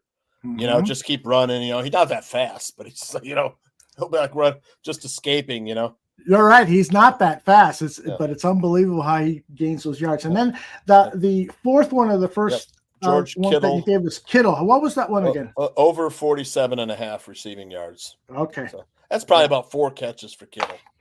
Yeah, I would agree with that. I would agree with that. And then, of course, the big one where you can win a lot of money if you bet yes on Travis Kelce proposing to Taylor Swift on the field after the game. If you bet yes, that's like about $1,500 for every $100 that you bet. That's a beautiful bet. Yeah, man. that was what Anthony and I were talking about one day. It was like Kadarius Toney. First touchdown is like 70 to 1, you know, so about like $5, you know, just for him to score the first touchdown. I mean, this is a dude the guy hardly plays because it's always. I know that's weird, but still, you know, another weird one too is apparently there's like 6 or 7 or 8 different Gatorade colors, and there's prop bets on what color the Gatorade is. I didn't know that. I thought it was always that greenish. Fucking fluorescent color. Yeah, man, I remember that back when I was a kid, there was only one flavor. It was like that lemon lime. You know, then they came out with 2 more or 1 more. I know orange was next, I think. It was like, man, they got orange, finally. And then they had fruit punch. There was only like 3 flavors. Now there's like 1 million fucking flavors. You know? That's wild. Cliff Victoria says NFL will probably put Taylor Swift in the halftime show. Cliff, I don't think it's going to happen. You know why? Because first of all, she's flying in from Japan, so she's going to be dead tired, has no time to rehearse or anything like that. And then secondly, at today's press conference, Usher had a press conference to kind of preview or tease the halftime show, sponsored by Pepsi Cola. Look at me, I'm selling their product like they're sponsors, you motherfuckers. Why don't you sponsor us? Anyway, he said, I have designed this show to show what the city of Atlanta how that city of Atlanta influenced my creativity. The show is dedicated to my creativity, which is a very narcissistic thing to say. But I don't think, Taylor Swift figures in any of Usher's creativity. She doesn't have the bubble butt that Usher loves. She's her popularity happened after his popularity, so Taylor Swift ain't gonna happen. I think Taylor Swift is gonna deliver for the NFL just by her cheering her man on and then being on the field after the win. Cliff says, "Oh, it's just a joke." Sorry, Cliff, I didn't get the joke. You got to put the joke font on when you make your jokes. All right, Tooch, what else is going on in your world or things that you want to share with the audience? Let's see. We touched on weekend sports betting tips. Let me see. Anything that you've seen that you want to share with people? Well, I've been watching True Detective, man. I watch it twice every week just to see if I miss anything. It's like, and my brother, I have a younger brother, and me and him, you talk about the show a lot. We're like, it's all like right. They always set you up with like, oh, there's something supernatural or weird happening, and then it's always like a mundane explanation. Afterwards, like, oh, okay, so like we thought it was this, and all that stuff. But that's I'm expecting it to be something like that at the end. Yeah, that's what I'm afraid of, because that to me seems to be the overriding theme of the episode. It's not so much who did it as opposed to was it a supernatural occurrence or occurrences or was it not? And so are we going to get an explanation as to all of this stuff? I got a feeling there's going to be some supernatural response to it, or they're going to avoid it entirely. If that happens, I'm going to be very, very disappointed. I think that this season has been really good. The acting is top notch. Yeah, Jodie Foster having sex, knowing that she's a lesbian and looking like she is really fucking getting into it with sex with that big ugly guy. That's great acting. That is great acting. Yeah. And the Native American cast, I'm assuming that they're Native Americans or Eskimos or whatever. I apologize for not knowing, but all of them are just fantastic. The young kid who is the new cop and is being picked on, rookie, I hate you too, all this stuff. Yeah. He's fucking great. I think his name is Finn something, so he might be a European actor. Good. John Hawkes, right, who plays his dad? Deadwood. Deadwood, right? Yeah, he's Deadwood. been in a lot of really good things. He was in a movie where he played a paraplegic, and his caretaker started to fall in love with him, and they actually had sex in a movie. I think it was a nominated movie. I don't remember it very well, but he's a damn good actor, and he's good in this. I expect his role in these last 2 episodes is going to increase because of an actor of that stature. I just think that he's going to be involved with the conclusion somehow. Yeah, he's what been about kind this? of a douche for this. Yeah, he had. What about the whole like, wife thing? When his wife didn't show up, he had a mail order bride. Yeah, coming mail order bride didn't come, and someone who was it? His son was saying, "You haven't been sending her money, have you?" Which is probably what's been happening. Sending her. Exactly.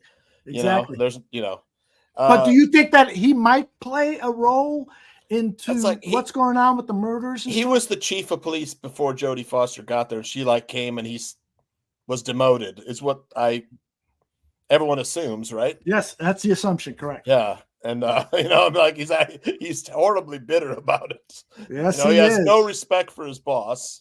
No, zero half respect. the fucking files at his house. Yeah, he won't give her any whatever he can do to make her job harder. He'll do. And his son is such a good kid. He's smart.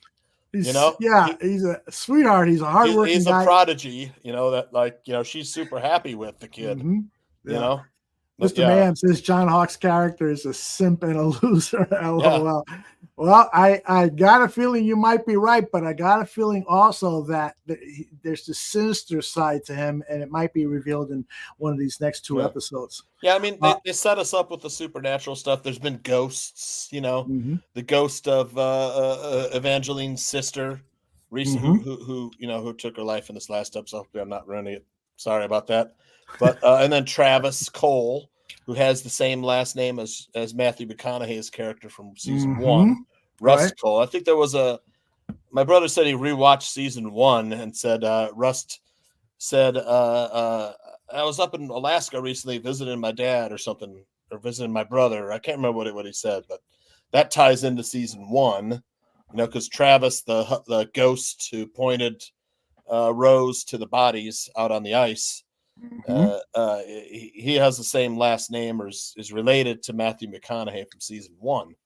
And then you have the whole this whole 30 days of night. There's no sunshine, so it's really bleak, for this whole thing. And Evangeline and Rose, they're constantly seeing dead people or visions, and you have the scientists who supposedly were studying Paleolithic microorganisms. Then there's that whole mystery of the case that Evangeline has been obsessing over since her and Carol. Is it Carol? No. What's her name? Liz. So her and Liz were working on in the past that caused their separation, and Evangeline to go to the state troopers, and Liz to continue on in the sheriff or chief of police role with the sheriff's office of local police of Ennis. But yeah, I mean, fictitious town, by the way. There's not a real Ennis in Alaska. And by the way, the show is filmed in Iceland. Is it? Wow. Yeah, we were looking at the credits and we're like, wow, a lot of these names don't seem like they're American. So my wife looked it up. It's filmed in Iceland, and you can actually see it at the end of the credits. Hey, Muck got a recommendation, a South Korean show called Death's Game. He says it's incredible. And so we've got to share that with our guy, God, I just hit a brain fart here. The Korean Aaron Mikulski. Yeah. Aaron Mikulski loves. He loves that. Yep. Yeah. So we got. They remade the movie Cube into a series. You know, Really? Cube, that weird movie. Yeah. Where people are in the cube and everything. Yeah. It's like a number, and they're shifting around inside of little cubes inside of a giant cube. And there's like a million different combinations. Every room is booby trapped. They made like a series about that. I think it's on Netflix. I'm not sure. Yeah. I was watching The Tourist, or is it The Tourist or The Passenger? One of those two. The Passenger, I think. The Passenger, or The Tourist. Okay. There's a movie called The Passenger though too. Okay. Which I also saw, but The Tourist with Mr. Grey from 50 Shades of Grey. It's like an Australian like comedy mystery with this fat chick named Danielle McConnell. She's really good. You recognize her. She's like a curly blonde-haired fat chick. It's kind of cute. What's her name again? Danielle McConnell, I think. Okay, I think She's I know. been in a ton of movies. She's an Australian actress. And then Mr. Grey, he was in a car accident. Can't remember his name or what he did. It's like it's the Jason Bourne like story where he's like a former whatever stud hitman or something. The other worked for but he's slowly regaining his memory and figuring out who. Yeah, The Tourist. Yeah, it was really good, man. And there's I forget. There's this Finnish guy or Swedish guy that's playing a Texan. He's really funny. He's like an assassin too. This is a giant fat guy with a cowboy hat that's in Australia. You know, cool. And it's good. That man. sounds good. It's funny, but Danielle McConnell, if you see a picture of her, she's kind of a cute fat chick, Aldo. Well, I love cute fat chicks. Yeah, me too. Find a picture of her. It's called The Tourist. That was really good. McConnell, right? Danielle McConnell, I think, in The Tourist. Let's see. It's either McDonald or McConnell. The Tourist, right? Okay. Yeah. Because I get a lot of different pictures when I just put her name. Oh, I see her. Yes, I've seen her before. She is what movie was she in? She was in a movie. I want to say with Danielle McDonald. Yeah, I want to say she was in a George Clooney film or Dumpling. I think Dumpling was her big breakout. Yeah, she's a good actress. Yeah, she's really good. A very good actress. Really funny. Let me see if She's hilarious in this movie, man. Put up her picture. People, I'm sure, will recognize her as soon as her picture comes up, and there it is. Yeah. Danielle McDonald. Yeah. Really, really good actress. Yep. I'll write that one really down. Funny too. Cute Excellent. too. She's kind of cute in this one. You're kind of like, she's not that fat. You know? Not that fat at all, in my opinion. Yeah, Jodie Foster's 62 years old. Looks pretty good for 62. Yeah, she does. She does. Yep. And as good an actress. I was reading an article, an interview with Finn, the guy that plays the young cop. That's his first name. I don't remember his last name.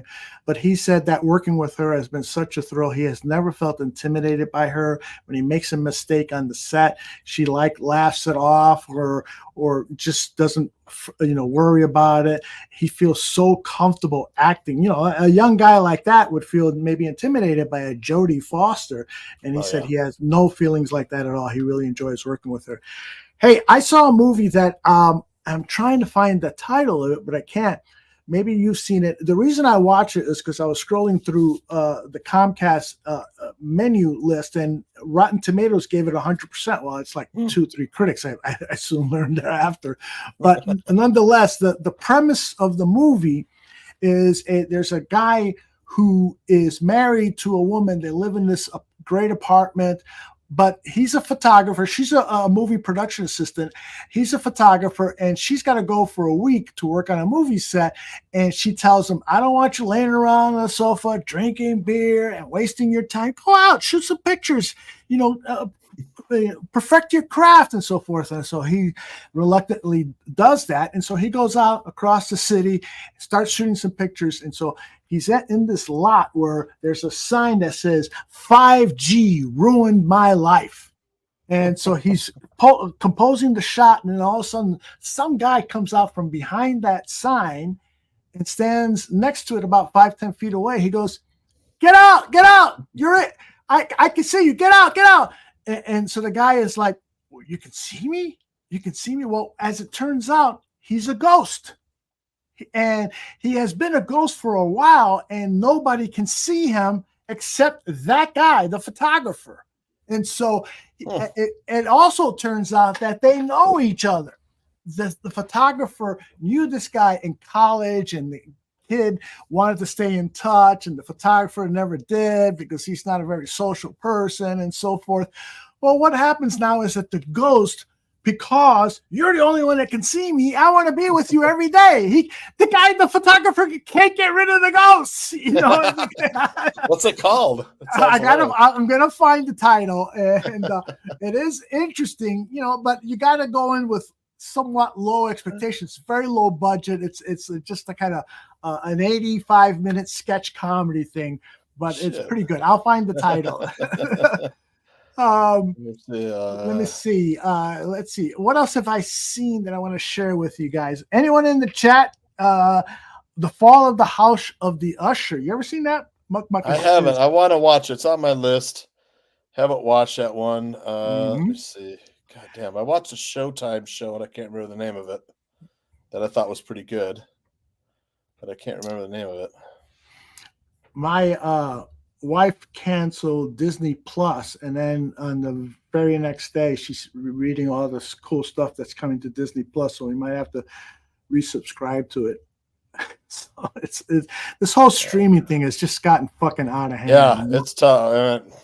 Jesus Christ, how much money are we going to spend on watching some good TV? This is not right, man. I know. I hate to have the government interfere with free enterprise, but something has to be done. Reacher, that was really good.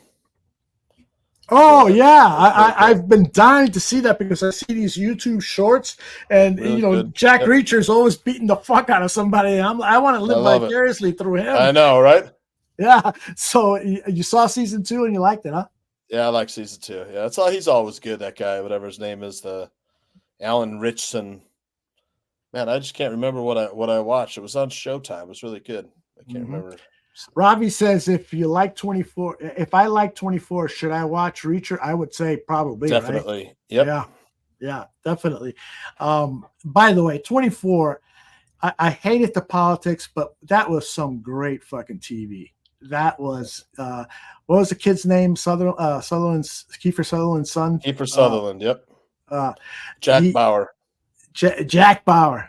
And these were every episode was edge of your seat, great cliffhangers. The premise was so good. 24 hours in the life of a terrorist agent, uncovering terrorism and so forth. And there's, when I studied script writing in college, one of the things they taught us was try to build your script along the protagonist having to get something done at a certain time. Because then your audience is like, oh, he's got to be there by 12 o'clock. Oh, he's got to do this by a certain time or it's going to blow up, And so 24 just took that fucking basic script writing premise and injected it big fucking time into every episode. It was really, really good stuff. 24. Did you guys ever watch Outlander on No. Stars? You and Donna? No, I know you've been recommending that for a while. Yeah. What's the premise of that one again? It's was a lady during just after World War II. She's like married to a professor, and they moved to Scotland from Oxford, I think. And she's hanging out like by this magic stone circle, whatever, stone circle in Scotland, and falls asleep and wakes up. She's in like 18th century Scotland, and doesn't really understand. She's traveled through time for a second, but anyway, she has the knowledge of being alive in the 20th century. She becomes she was a nurse, so she becomes kind of like a healer, and people think she's a witch. She gets accused of witchcraft, and she falls in love with this a very poor Scottish lord who's just he's really good. He's very honorable, and he's a fighter. He always does the right thing, and he's super handsome, and they fall in love. It's a time travel show, but yeah, it's great. It's called Outlander, and man, it's so, the plots are good. Some of the characters are terrible. It has a bunch of actors from Game of Thrones in it too. Been around for what? 8, yeah, 9 seventh seasons? season is coming up. You'll go through them really fast. You're like, I gotta watch another one. What happened? They're all cliffhangers. Yeah, Every okay. episode's a cliffhanger. So Okay. it keeps you watching and stuff. The love story's great. They're both great characters, the lady and the Lord. Mhm. And he goes through so much shit. Wars in Scotland, wars with England. The British torture the fuck out of him. His back is completely covered in scars. Ooh, okay. She ends up like leaving for a time. She goes back and she falls out of love with her original husband, and decides she wants to travel back again to be with, her true love, which is this guy from the 18th century. It's great, man. It's just fucking, there's sword fighting and, he always rescues her. He comes to her rescue. Do you watch it with your wife? Yeah. My wife and I watched every episode together. It's great. Okay.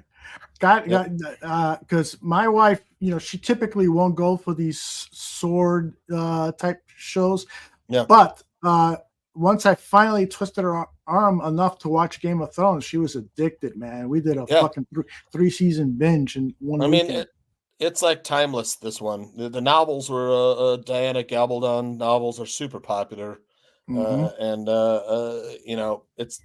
It's got everything that women would want and enough stuff for men, there's wars and stuff. And like him and his wife flee to France during the French Revolution too. That's great. In Paris, he finds an orphan kid. They kind of adopt him. They have their own daughter. Like her daughter comes with her husband to find her mom. They figure out through letters that they had written through time that they went to the stone circle and they traveled through the stones. So the daughter comes. It's awesome, man. And she goes after they've been to France, they come back to Scotland because there was Mary Queen of Scots was French. So there's the French and the Scottish. The French and there was I forget what they're called. The Jacobites. Sorry, were a French sect who wanted to overthrow the King of France, and they had teamed up with Mary Queen of Scots. So the Scottish were involved in the French Revolution, and then after that they flee to America, and he becomes like a landowner in North Carolina, and he becomes fairly prominent. And then the Revolutionary War is starting up with we're going to rebel against England. He's torn between the British, who want his loyalty, him being a Scottish lord. They want his loyalty to the crown, and he's got like people that depend on him on his farm, and friends he's made, and the Indians, that want, he wants to rebel. It's just great. That's where you're at right now. You're in America, and the Revolutionary War is it just started. I gotta tell my daughter about it. It sounds like something she'd love too. My daughter is really big into these anime series, and I got her into it when she was a kid, and now since she's been an adult, she likes the Miyazaki. You went to see the movie. Oh yeah, exactly. She loves those, and so she's always telling me, "Have you seen this one yet? Have you seen it?" And I haven't. I haven't seen any anime other. House than of Dragon is starting pretty soon, right? I think after True Detective, right? Yeah, exactly. I can't wait for that. Very, very soon. All right, I found the title of that movie that I was talking to about the guy with the ghost. It's called The Civil Dead. And so here is not heard that at all. Well, it's one of these, a budget of $100,000. Here's a trailer for it. And yeah, that sucks. Just promise we'll try to go outside, take some photos, be inspired. Right. Okay. It's one of these film festival movies. Wait. Yeah, that's why the music is great. Man, yes, I have a new haircut that It looks cool. You look like a guy in a band. Oh, thanks. Yeah. Let's keep hanging out, man. Okay, come on. Yeah. Want a beer? Hey, I know this is awkward, but I need you to leave. Yeah. What do you mean by this? What are you saying? What are you telling me? Think I'm dead. Think I'm a dead ghost. Dude, I know this sounds insane. Hey, man, let me ask you a question. I'm probably rambling here.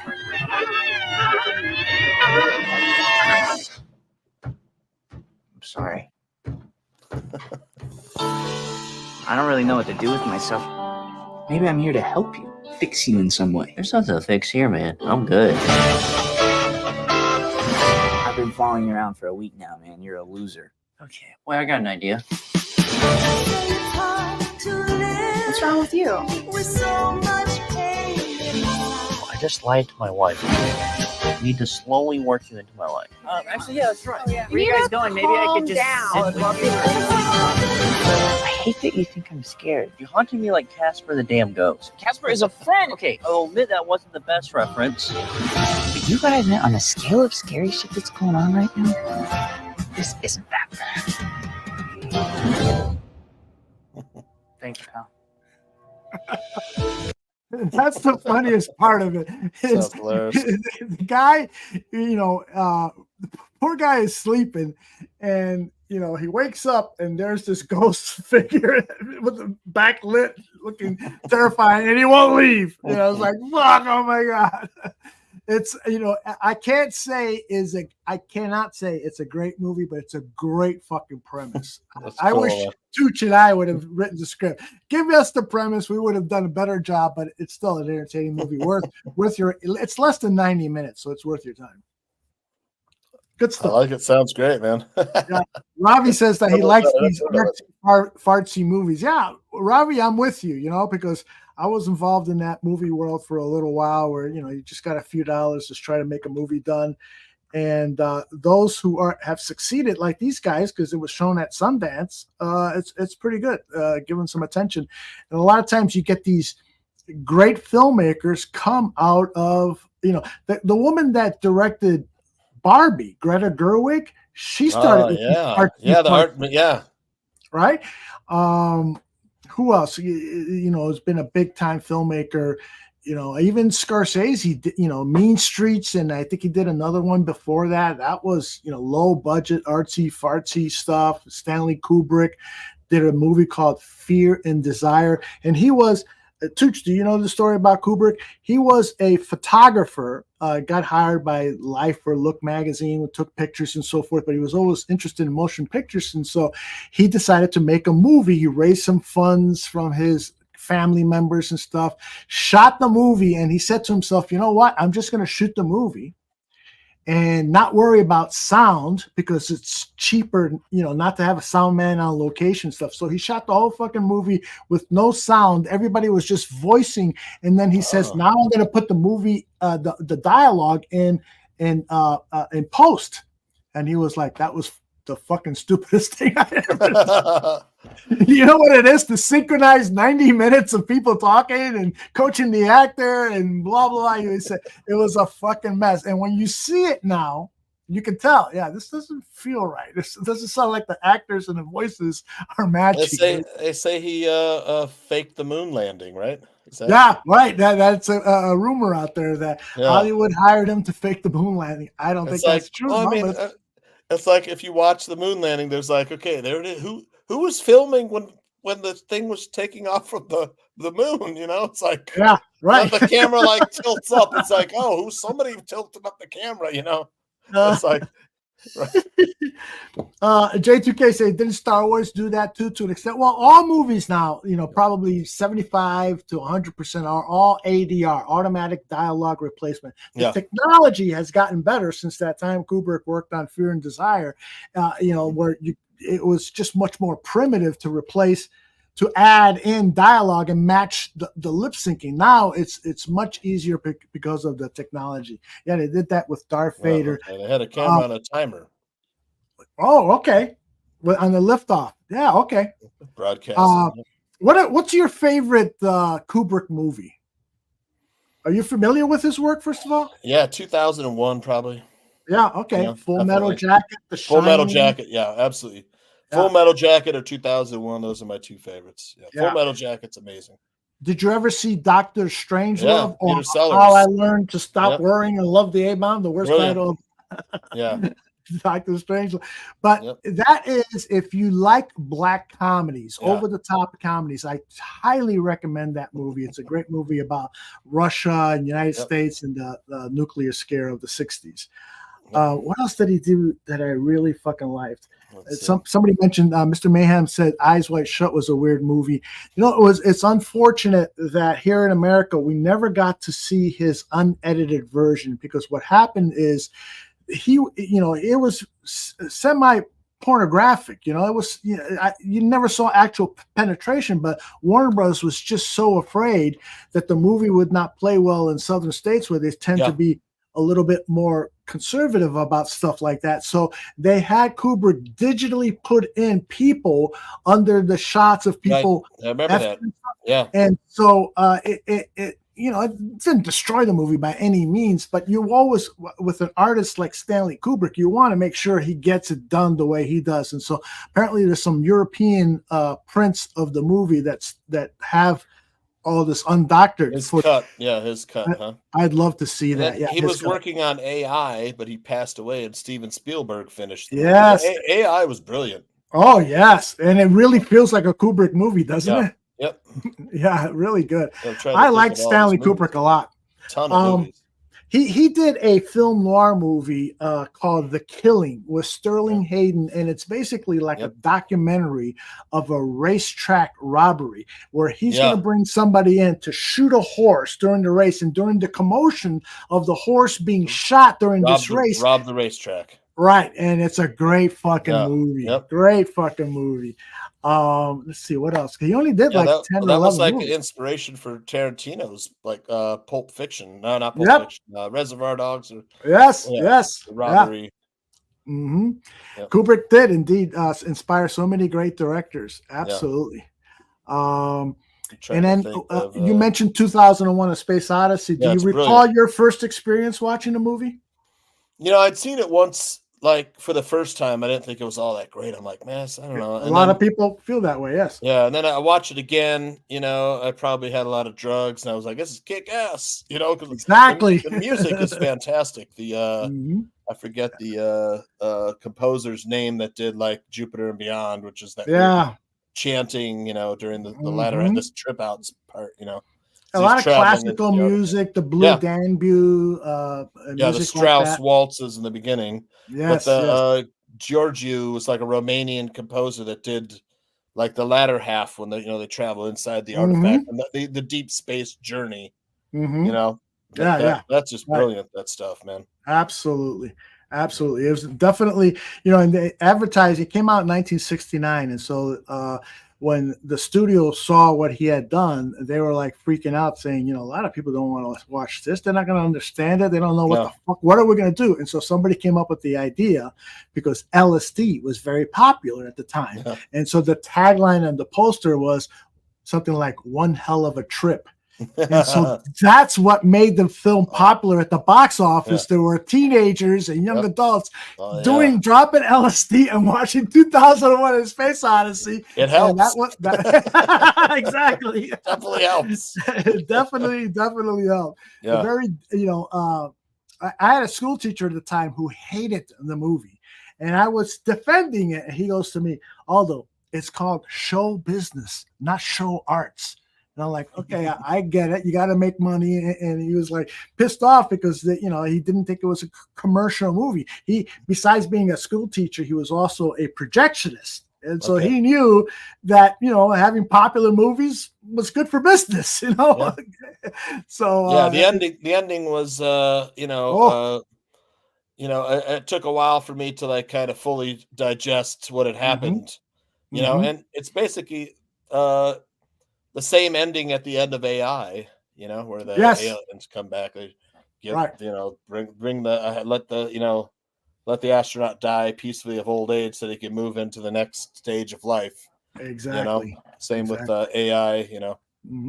I don't have the title in front of me, but I've got another movie for you to watch. That's another low budget artsy fartsy movie, and it is about a guy who is a filmmaker and got into doing science fiction films because as a kid, he was like 8 or 9 years old. His dad took him to watch 2001: A Space Odyssey, which is something maybe a parent shouldn't do unless you want to hear you. But this kid was fascinated by it.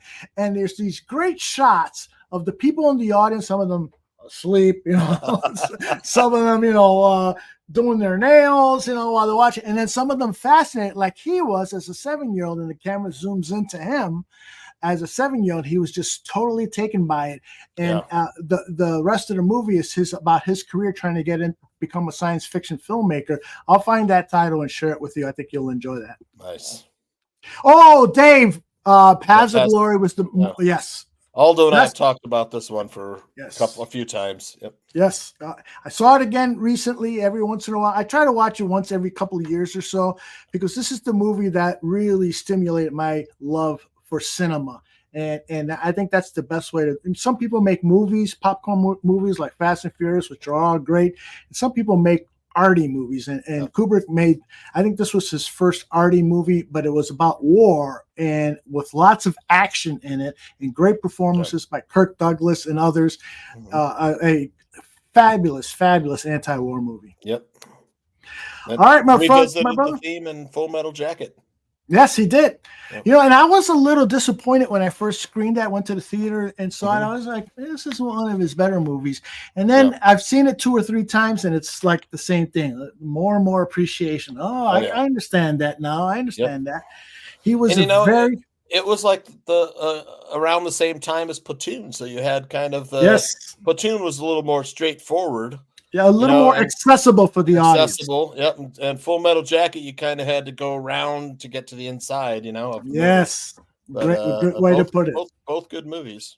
Yes, indeed. There's a documentary, again, I don't remember the title, but a documentary made about Stanley Kubrick's assistant and how he was that. I remember this, yeah. Yeah, and so he was assistant from the time of, I think, at the movie after Paths of Glory to his last film, and the guy shares Kubrick's method of working, how demanding he was, but also how kind he was at other times. So the man himself is a fascinating guy, and he's sort of like the Michael Jordan of filmmaking. A lot of people don't like him because he was so meticulous and hardworking, but a lot of people can admire what he did. And Paths of Glory is one of my favorites. Oh yeah, I recently revisited Excalibur by John Boorman. Ooh, love it. If you watch it again, it really holds up.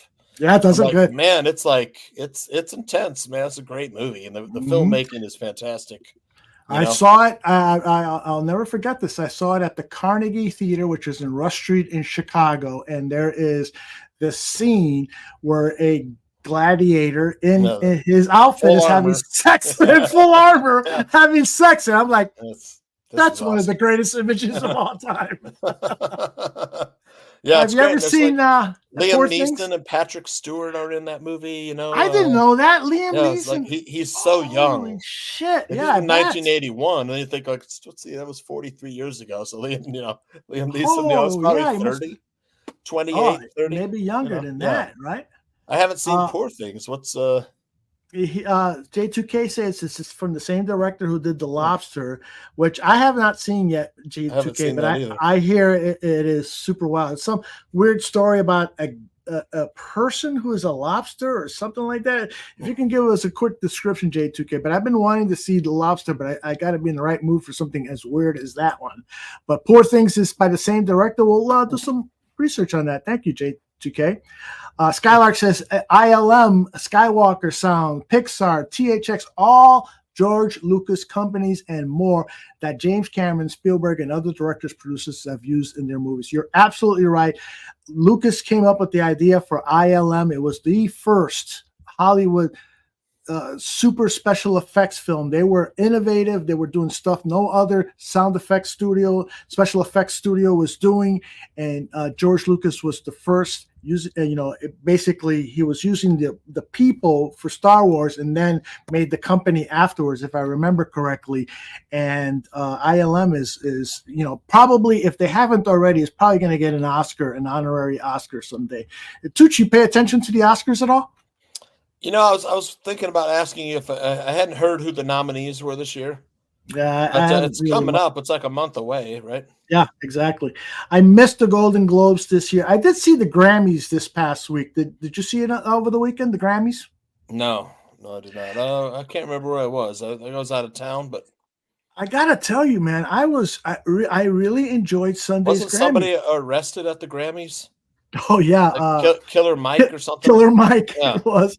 I don't know the reason. They haven't disclosed. At least I haven't seen it disclosed why. I thought he punched somebody at like before the show.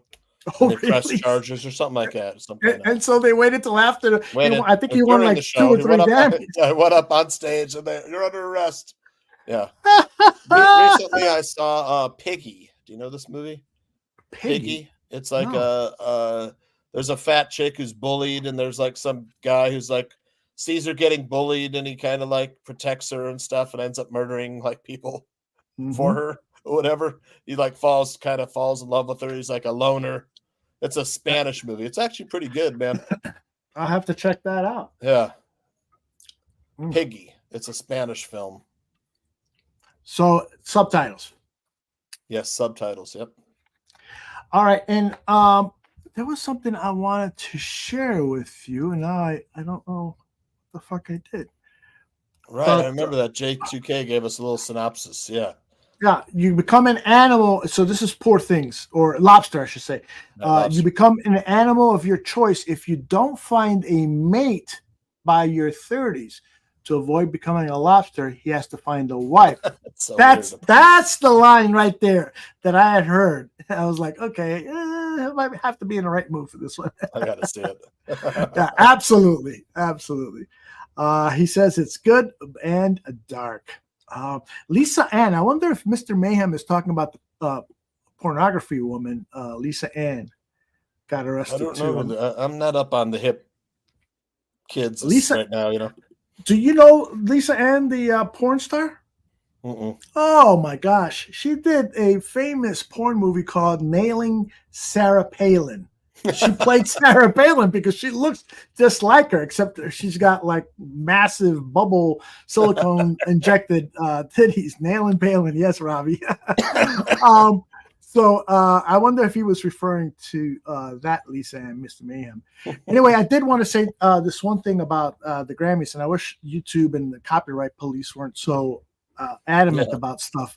Oh, wow. I got to read up on that, find out why she was arrested. Damn. But at the Grammys, I guess there's a country western star who has taken Tracy Chapman's Fast Car and has recovered it, and it's become Luke Combs. Thank you. Yeah, I love Luke Combs. So they interview him in a prepackaged thing during the Grammy They don't show. like his version of it, right? The people have not liked it. Or Well, I don't know about that, but I'm just talking about what happened at the Grammys. So he talks about how much he's always loved the song as a kid, and he talks about why he loves it. He performed it with her at the Grammys, though, right? That's where I'm going to. Okay. That's where I'm going. So, they performed the song at the Grammys, and it is such a fucking emotional performance. First of all, seeing Tracy Chapman, who has not performed in a while, in decades, and then seeing him as he's performing the song with her, he's like looking at her, and basically with his eyes. He's got a great voice.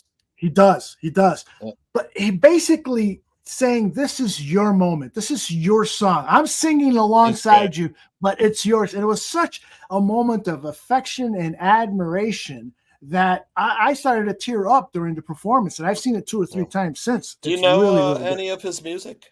No, I texted one of my kids, and a bunch of some really good songs, man. There's one called Beer Never Broke My Heart. Yeah, That one, like long neck, ice cold beer never broke my heart. Like football teams and her diamond rings of football teams. Look at tore you. this boy apart. Yeah, he talks about like his dog running away, and the football team broke my heart because they lost. It's like a Bears fans, you know. I love it. There's another one where he talks about he wins he gets a scratch off ticket and wins, you know, and he like leaves his girlfriend. That's great, man. His lyrics are awesome. He's a good singer too, man. Yeah, Luke, he's more kind of rock than country. Yeah, that's what I've heard. More country rock. He gets into some more like Leonard Skinner type riffing and stuff, you know, if you like that.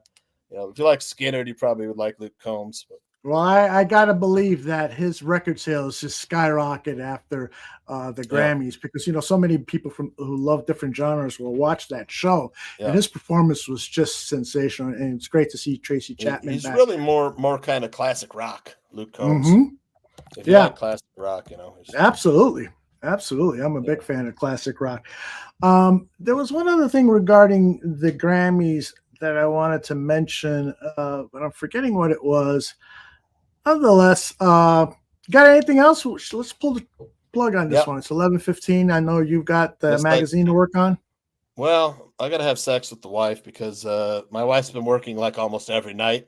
Yeah. So finally she's home tonight. So I think she's out watching TV in the other room. So all right. Got when we have nights together, got to take advantage of it. So absolutely.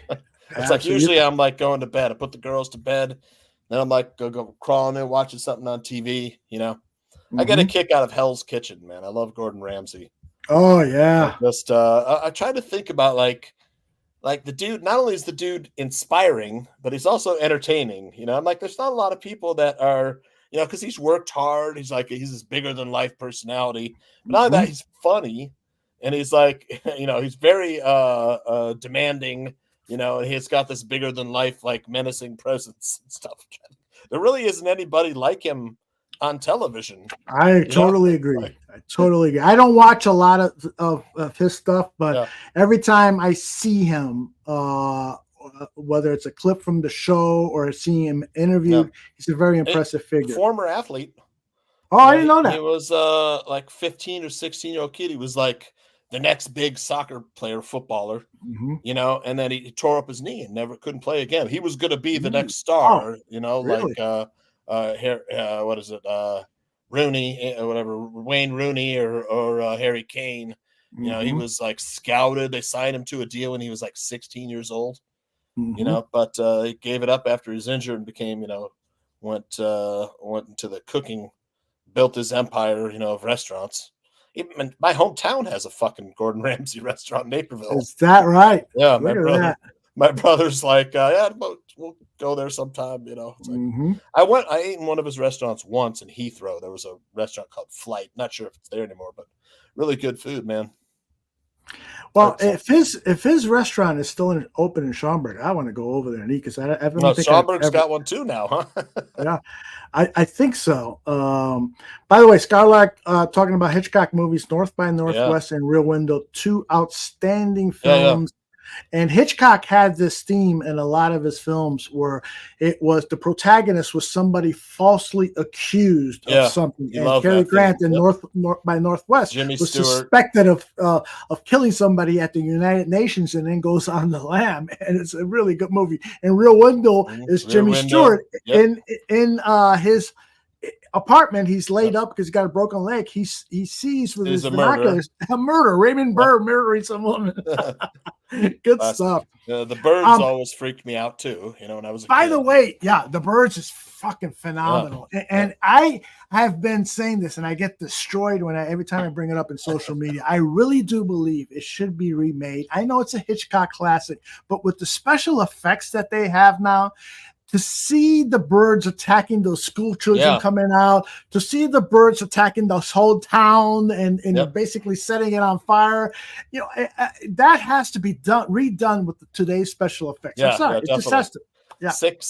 I was 6 or 7. It scared the crap out of me. Oh no, man, birds! Exactly. You'll never go by seagulls and not feel a little uncertain about this motherfucking thing is going to attack me. By the way, when you mentioned Gordon Ramsay, it reminded me that I recently binged a show that you recommended to the highest degree, and that is The Bear. Yeah, it was awesome. I haven't seen season 2 yet, but it's a Chicago Italian beef restaurant. I can't go wrong. Well, let me tell you, season 2 is even better. I heard season 2 is just as good or better. And basically, they take the characters, like you said, as an Italian beef stand that a brother owned it. The older brother owned it, and when he passed away, committed suicide. I'm not giving much away. He gave it to his son, who was a master chef in New York. Yep. And so he wants to come and try to save the business for the family and so forth, and to pay homage to his son. Yeah, well, what happens? Classically trained chef in a Yes. Italian beef restaurant. Beautiful stuff in that first episode. He's of season 1. The chef in New York is telling him, "You're a worthless piece of shit. You don't know what the fuck you're doing. I don't know why I put up with you." Well, what happens is this guy ends up being a great fucking chef. You know, and maybe it was this coaching method that made him. It's on Hulu, Dr. Truth. The Bear. Now, I'm not going to give too much away here, Dr. Truth. Oliver Platt is in it too. Oliver Platt plays the guy who is financing the restaurant, because it's possible mob connections. Yes, right? exactly. And he's a strict businessman. He basically says, "Listen, we made an agreement. If you don't make X amount of dollars by X amount of time, I don't want to take the business away from you, but I will take it away from you." his cousin Richie, right? Is that his? Yes, his cousin Richie. That actor's fantastic. Yes. Oh my gosh. What's his name? He was in I don't know the actor's name, but he was in that movie. What was that? The movie The Last of Us. He was in the series on HBO, The Last of Us. Right. Yeah, he's killer. He was in one of the seasons of Girls on HBO. I don't know if you saw the Lena Dunham show. So. He's such a dick in The Bear, though. Oh my god! Fuck up. You know. I gotta tell you that season 1 was a little difficult for me. Those first few episodes, because there's so much going on, volatility. You know, people screaming at each other. I was getting agitated by all of that, and so after like episode 3 or 4, I said, I'm gonna give it a rest. I'm glad I went back, because by the time it hit there's 8 episodes in season 1. By the time it hit episode 8, I was fucking in tears. I was like, man, this is fucking awesome. And I'm not going to give away too much about season 2, Tooch, but I haven't gotten to it. Tobey Maguire in it too? No. Season 2, the restaurant is now changed. They renovated into a high-class restaurant. And so so that's the premise. Is this thing going to succeid? I think you'll love it. It's a dramedy, Ravi. It's a dramedy. Yeah. They would have Sunday dinner every time, right? That someone would cook like a family meal for them, for the whole staff. Yes. Every Sunday.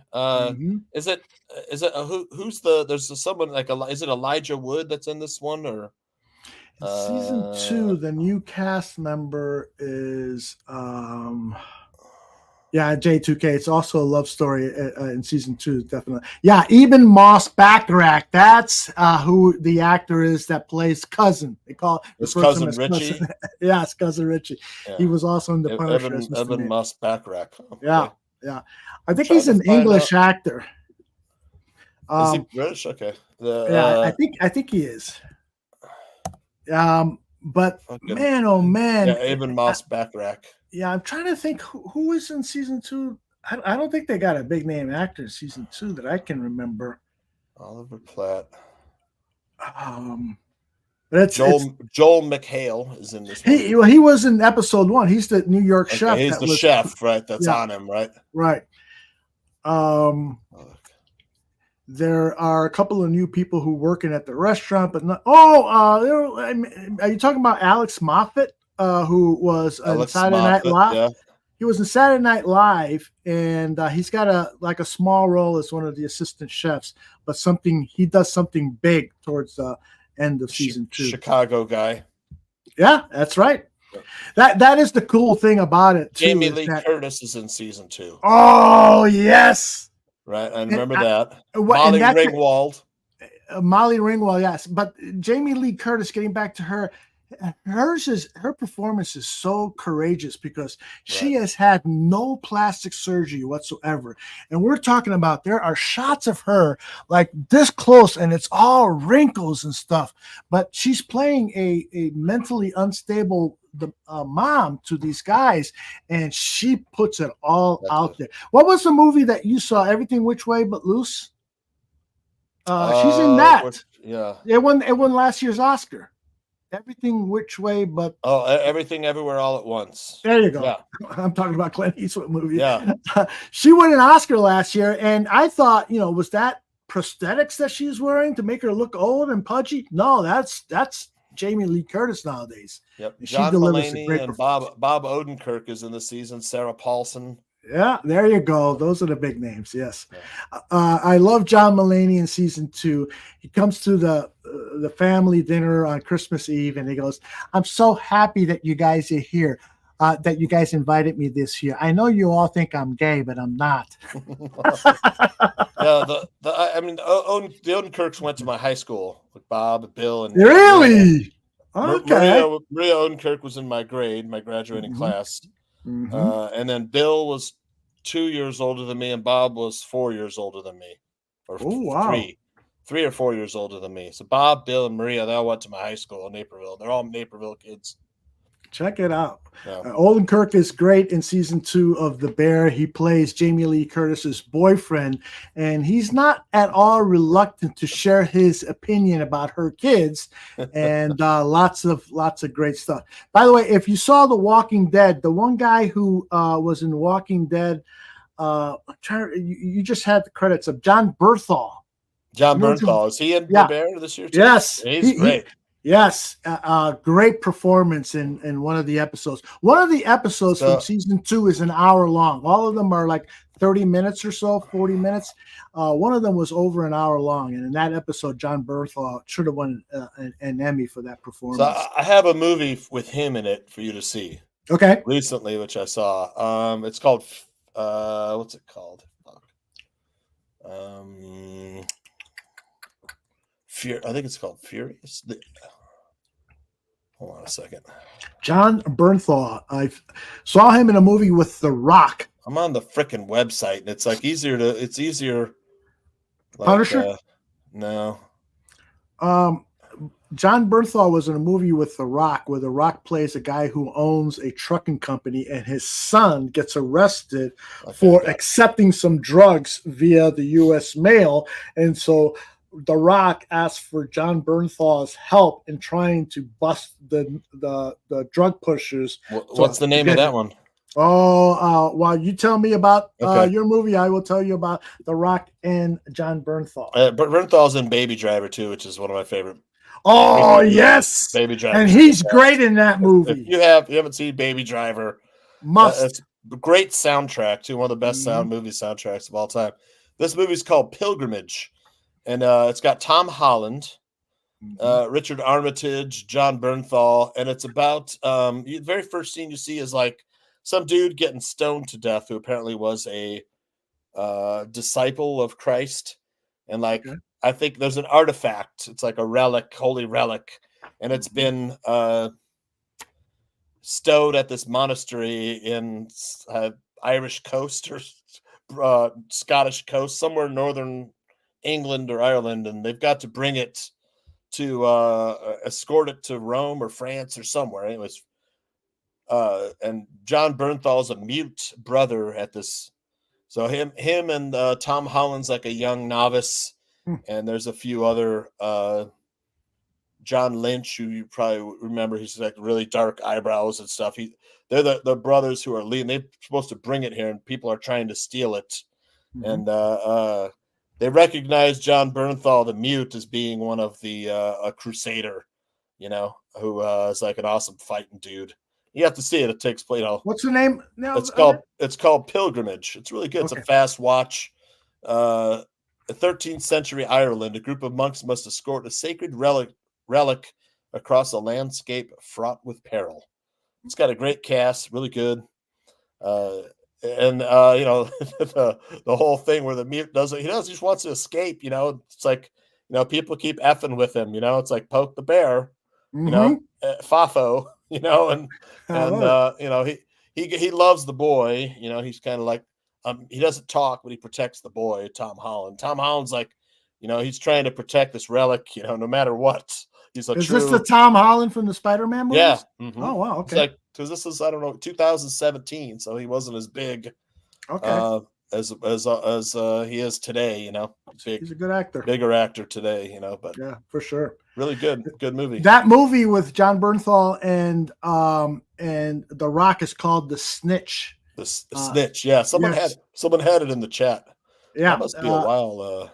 You know what? It while came out in back. 2013. I saw it because in 2013 I took my daughter and down to Orlando, and I told her, "Why don't you bring one of your high school friends?" Well, so we get over to Disney Village, and they were like, Dad, can we go on our own and take a look at the clubs? And so I wanted to be the cool dad and say, yeah, go ahead. I'll meet you in two and a half hours at blah, blah, blah. And so I got 2.5 hours to kill.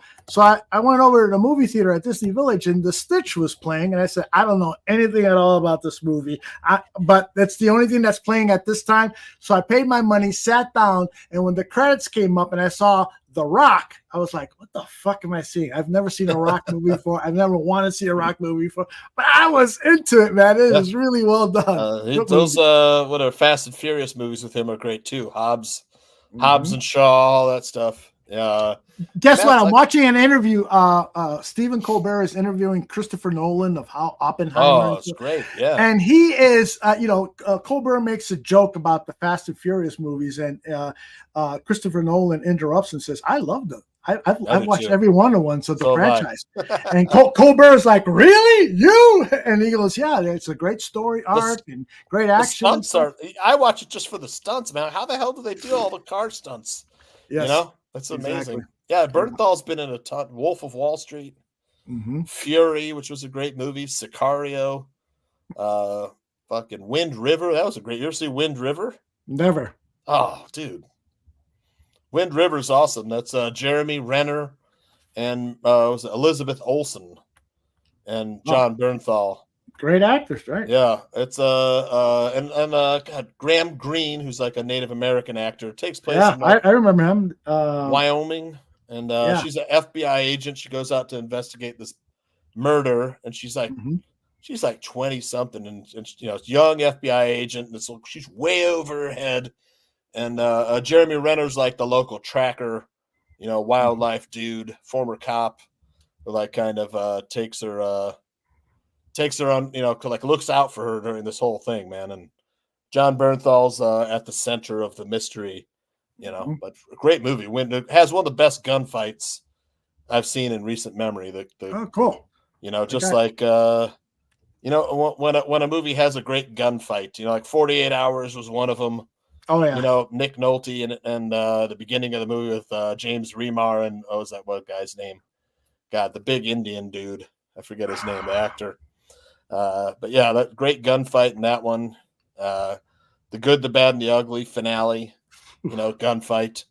By the way, you and I are getting great reviews according to Dr. Truth. 5-star reviews. I love it, man. I've taken a couple of those chat room comments to heart. Yeah, I'm glad you're getting them. I'm glad people are appreciating the hard work that you put in. Dude was in Sean Higgs' show. Like, when's Bare Their Souls coming back? I know. I saw that on Greg Gabriel's show. Yeah. Yep. Glad you guys are enjoying what we're doing. Let's wrap things up here in the next 10 minutes. If you haven't seen Wind River, go watch it. I got it written down. Yeah. Absolutely. That and Pilgrimage and a couple of other ones. Pilgrimage is great. Recently, I've been watching those on, what's that? Pluto. Sometimes I'll turn on Pluto. It's free. And it's just, there's commercials and stuff, but there's a bunch of different channels. And I'll just like, all right, Wind River's on. I'm going to lay out. If I fall asleep, I fucking fall asleep. Yeah, right. Same with Pilgrimage was on there too. And I'll watch it and stuff. Have you heard of Southland Tales, according to J2K? It's directed by the same guy that did Donnie Darko. That has The Rock in it. Is that right? Yeah. That's another one I gotta watch. So I have a Southland Tales story. The Southland Tales, I really want to watch this movie. It sounds really awesome. Rock's in it. And I fired up Southbound, which is a completely different movie. But was pretty good. You'll have to watch it. It's like short stories, I guess, like Southland Tales. It's called. I still haven't seen Southland Tales, but I did see Southbound, which was actually pretty good. Which I thought was the movie I wanted to watch. But let's definitely put that on the list of things to watch. What about do you and your wife sit down and watch any of the dating reality shows like The Bachelor or Love is Blind? My wife's not really into this. She likes Hell's Kitchen. Mhm. You know, and then let the is it cake? Okay. She loves The Is It British Cake? baking show. You guys ever see She that? likes that one, but with the kids. We Okay. watch it with the girls because they like watching the little kids fuck up. Yeah, right. The little kids are hilarious. They're like, "Oh no," you know. That's a they good fuck family up one. the cake and stuff For But sure. Is It Cake is great. It's got that dude from Saturday Night Live, Mhm. Mikey Day. Mikey Day. Yeah, Mikey Day. He's a current cast member, and he hosts. Yes, he's he's the good. host. Yeah. And these people do like cakes that look like real shit, and then you have to try and find which one's the cake. You know, Oh, you can wow. win prizes and stuff. They spend like the whole show like making this cake. Then it comes out, and you're like, God damn it, which one's the fucking cake? You know, you view it from like 20 or 30 feet away, so it's hard to tell. Okay. You know, and then Mikey Day, he'll have on like other cast members from Saturday Night Live come out and try cool. to be the judge. So it's funny as hell, man. What's the name of that one again? Is It Cake? It's on Netflix. Is It's like Donna would probably like that too. My wife. Well, I bet she will. Absolutely. Donna and I have been watching the Bachelor this season. It's okay. Love is Blind is a show we like to watch. That's on Netflix. I heard that was good. Yeah, the premise is really simple. They got these eligible men and women who claim that they want to get married and find their soulmate.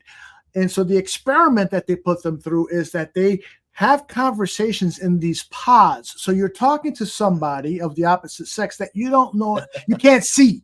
And so you're just getting to know them. And so you start to build this emotional bond.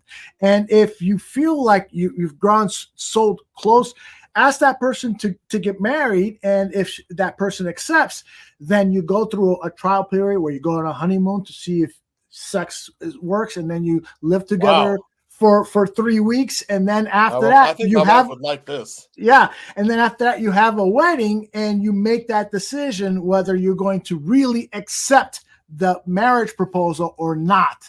And so it's pretty good. There's like 9-10 episodes in every season, and it's become so successful that they've started to do them in different countries. Like they've got Love is Blind Brazil, Love is Blind Sweden, Love is Blind Japan, So and USA? 4 seasons. It was started here in the USA. 4 seasons of Love is Blind USA. I So think my wife was talking about this. She probably would like it.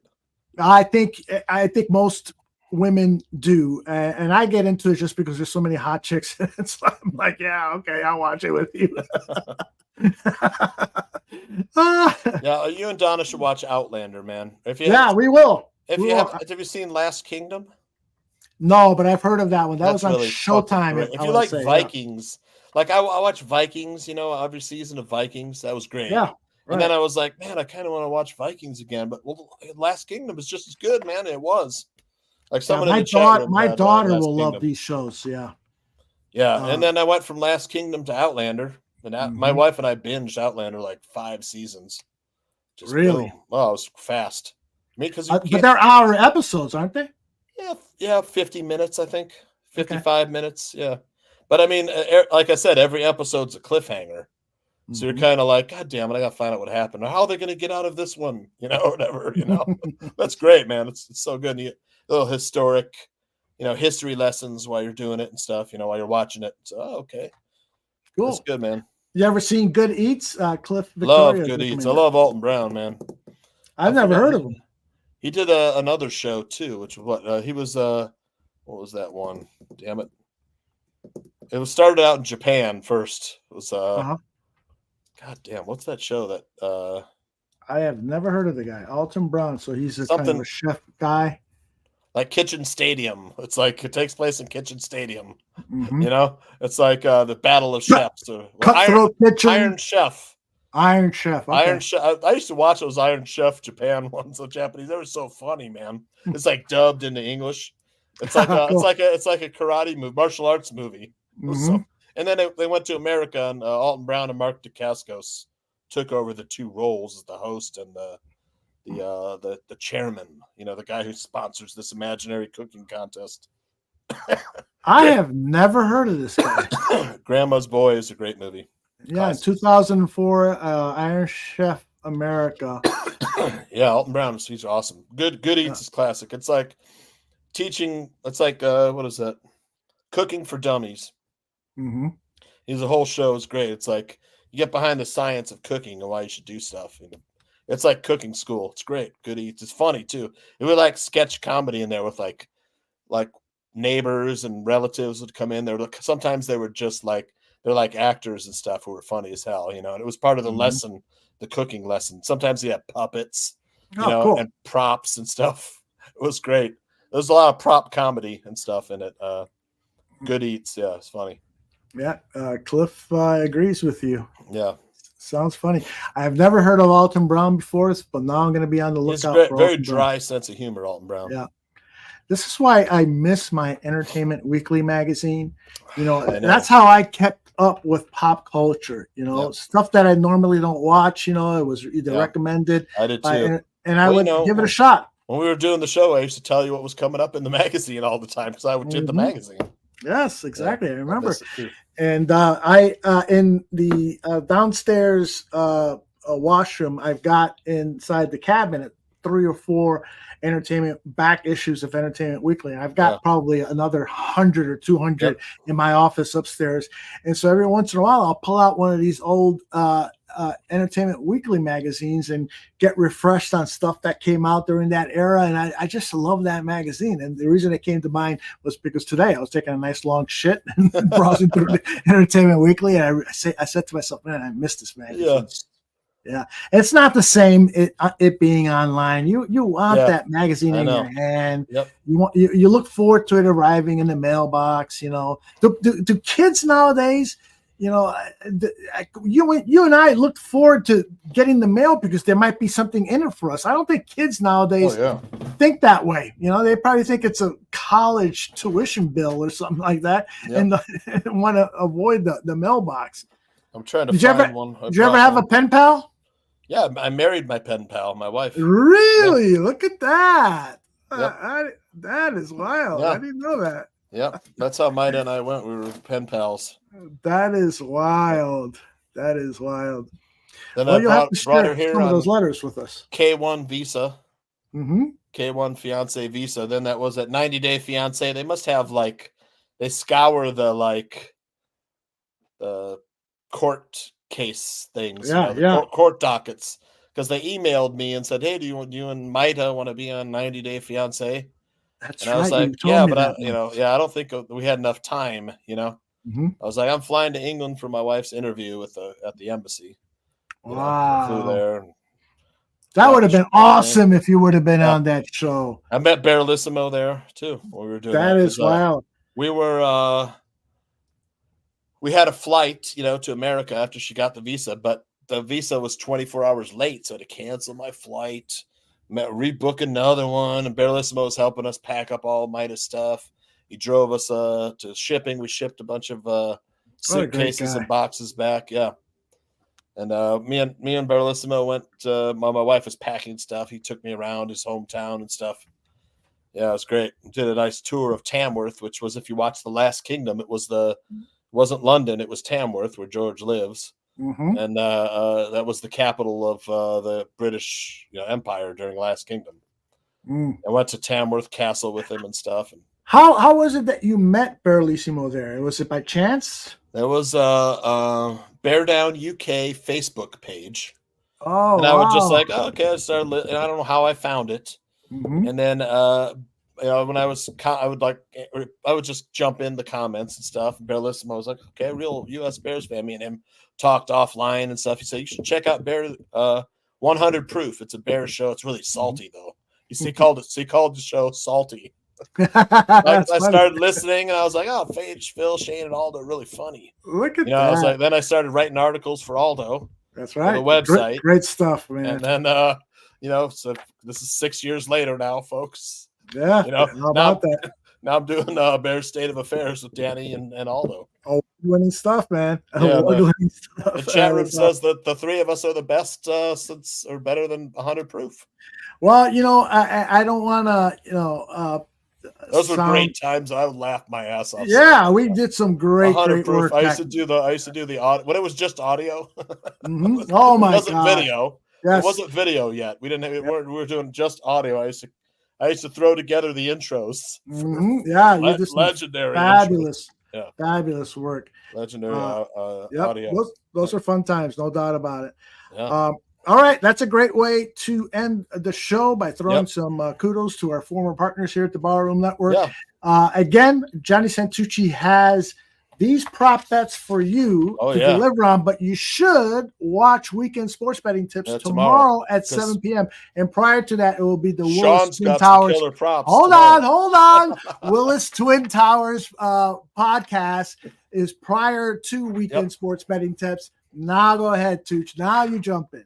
Yep. Sean has got some killer prop bets that he's onto. He'll probably have stuff from Warren Sharp, who Aldo quote tweeted today. With Jackson Smith and Jigba. Sean and Warren Sharp are friends. Yeah. And then Anthony will give in his thoughts on the game, how the line has moved, from Chiefs, and Sean will talk about line movement in this game too. We'll talk about the total, prop plays, the line, all sorts of stuff like that. You guys, so tune in tomorrow night. I mean, if you're going to wager on the game, you might as well give it a listen. Well, it's not just that. Even if you're not a big gambling guy, just listen to how that industry, the sports gaming industry, works from these experts. It's really fascinating. Good stuff. Yeah. And then I want to go over your prop bets real quick. So correct me if I'm wrong on anything. Butker 1.5 over on field goals. Correct? Yep. Yes. Over 1.5 field goals made. Right. And then you got Christian McCaffrey over 18 carries. Right. Over 18.5. Yep. 18.5. So it's got to get 19. Yep. I love these next two, Brock Purdy and Mahomes, the over on what they have them rushing. They got Brock Purdy at 12.5 and Mahomes at 25. 25.5, I think. 25.5. Mahomes is 25.5. Yep. And Kittle is over 47.5 receiving yards. I mean, I like Brandon Ayuk under. But I did. But Lismo put me in the stocks in the castle. Oh, wait a minute, Barlissimo. Yeah, you got to be on next week's show and tell us what you did to the Tooch. I wanted to do a show. I figured everyone was on hiatus. I contacted Barlissimo to do a free agency draft Bears off-season show with me and him and Jordan Silvera. So I think we're trying to put that together for Barroom. We just have to find time that works with Barlissimo. He's got a lot going on, and he's 6-7 hours ahead of us. Yep. So we're trying to. And so that would make him like 9 hours ahead of Jordan. Yeah, 9 hours ahead of Jordan. Yep. I mean, Barlissimo was on guys that became stars. Oh yeah. Cooper Kupp was his favorite kid coming out, wide receiver coming out of the draft one year, and I was like, Cooper Kupp, who the hell is this? Eastern Washington, But he was right. I forgot. He's picked a bunch of other players for the Bears. He loved Chris Jones. He thought he would have picked Chris Jones in the first round, and you'll see Chris Jones playing on Sunday for the Chiefs. Just a monster in the middle there on that defensive line. A difference maker. He loved Chris Jones. Wanted the Bears to take Chris Jones. He's countless others. I mean, if we do the show, I'll ask him about all the ones that he's. I can verify he's talked about it with me in texts and chats about like this guy's guy. He's been right on a lot of players. So, and then Jordan, of course, Jordan Silvera has a ton of knowledge of draft, watches a ton of college football. I have a ton of notes and stuff. I also been looking at draft this year, of course, because it's such a, it's a decision gate, Aldo. Right? Exactly. I love it. Great graphic. It really is decision gate. You ain't kidding. Decision gate. I'll have more on decision gate next week, just because I have a ton of notes. I'll put them. I want to do one next week with just why the Bears have failed in the draft. And all the picks. Oh, good. For the last 15 years, everywhere they haven't had a lot of first round picks, and the ones that they have picked have not worked out. There's been very few that have. Yeah. So that'll show you why we are where we are. Yeah. Well, one of those draft picks worked out over 15 years ago, the Devin Hester draft pick that was made by Greg Gabriel and Jerry Angelo, who will be together once again on Gabriel Talks Football, either Monday or Tuesday. We're waiting for Jerry to give us which day is best for him. And so he's not going to take any questions Yeah, unfortunately, Jerry's not going to take any questions, but we'll still have about 20 minutes to, ask him a lot about, process, a lot about how to build together a team. I actually started doing some research on Jerry Angelo. And one of the things, Tooch, that I think you'll find interesting is he said, and I don't know if he was taking a shot at the Bears because he gave this interview to Dan Pompei after he was released by the Bears. But he says one of the things that NFL organizations often do wrong is that they change their culture based on who they hire as coach. It is the general manager's job to and the people above him to set the culture, but primarily the general manager to set the culture for the football team, and then you hire people who agree with that culture and then execute that culture. I thought, this is brilliant. This is the way it should be. You shouldn't hire a guy who thinks totally opposite as your head coach about how you want to build a football team. And Jerry Angelo, we'll be talking to him about that, and that's early next week. Tomorrow it'll be Tuch on Weekend Sports Betting Tips. They did make it the 3. Oh, they did, huh? Yeah. Congrats, all 3 of them made it. Oh, 1 hour ago, breaking news. That is great news. Devin Hester. News.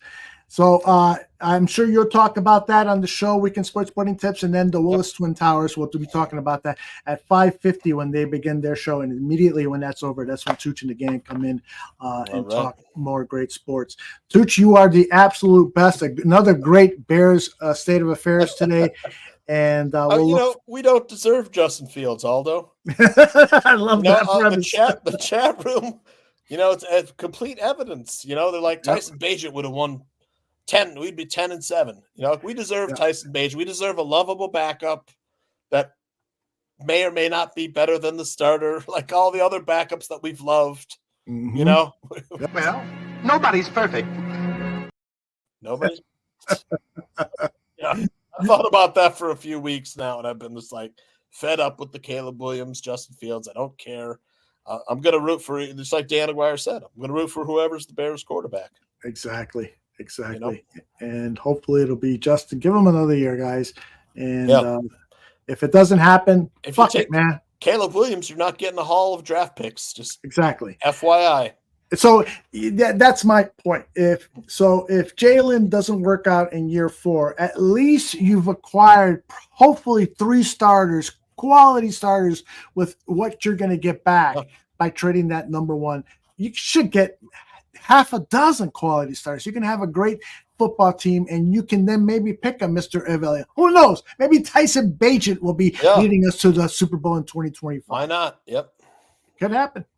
All right. You are the man, Johnny Santucci. Talk to you later, brother. Get out. I'm going to have sex. Pictures, please.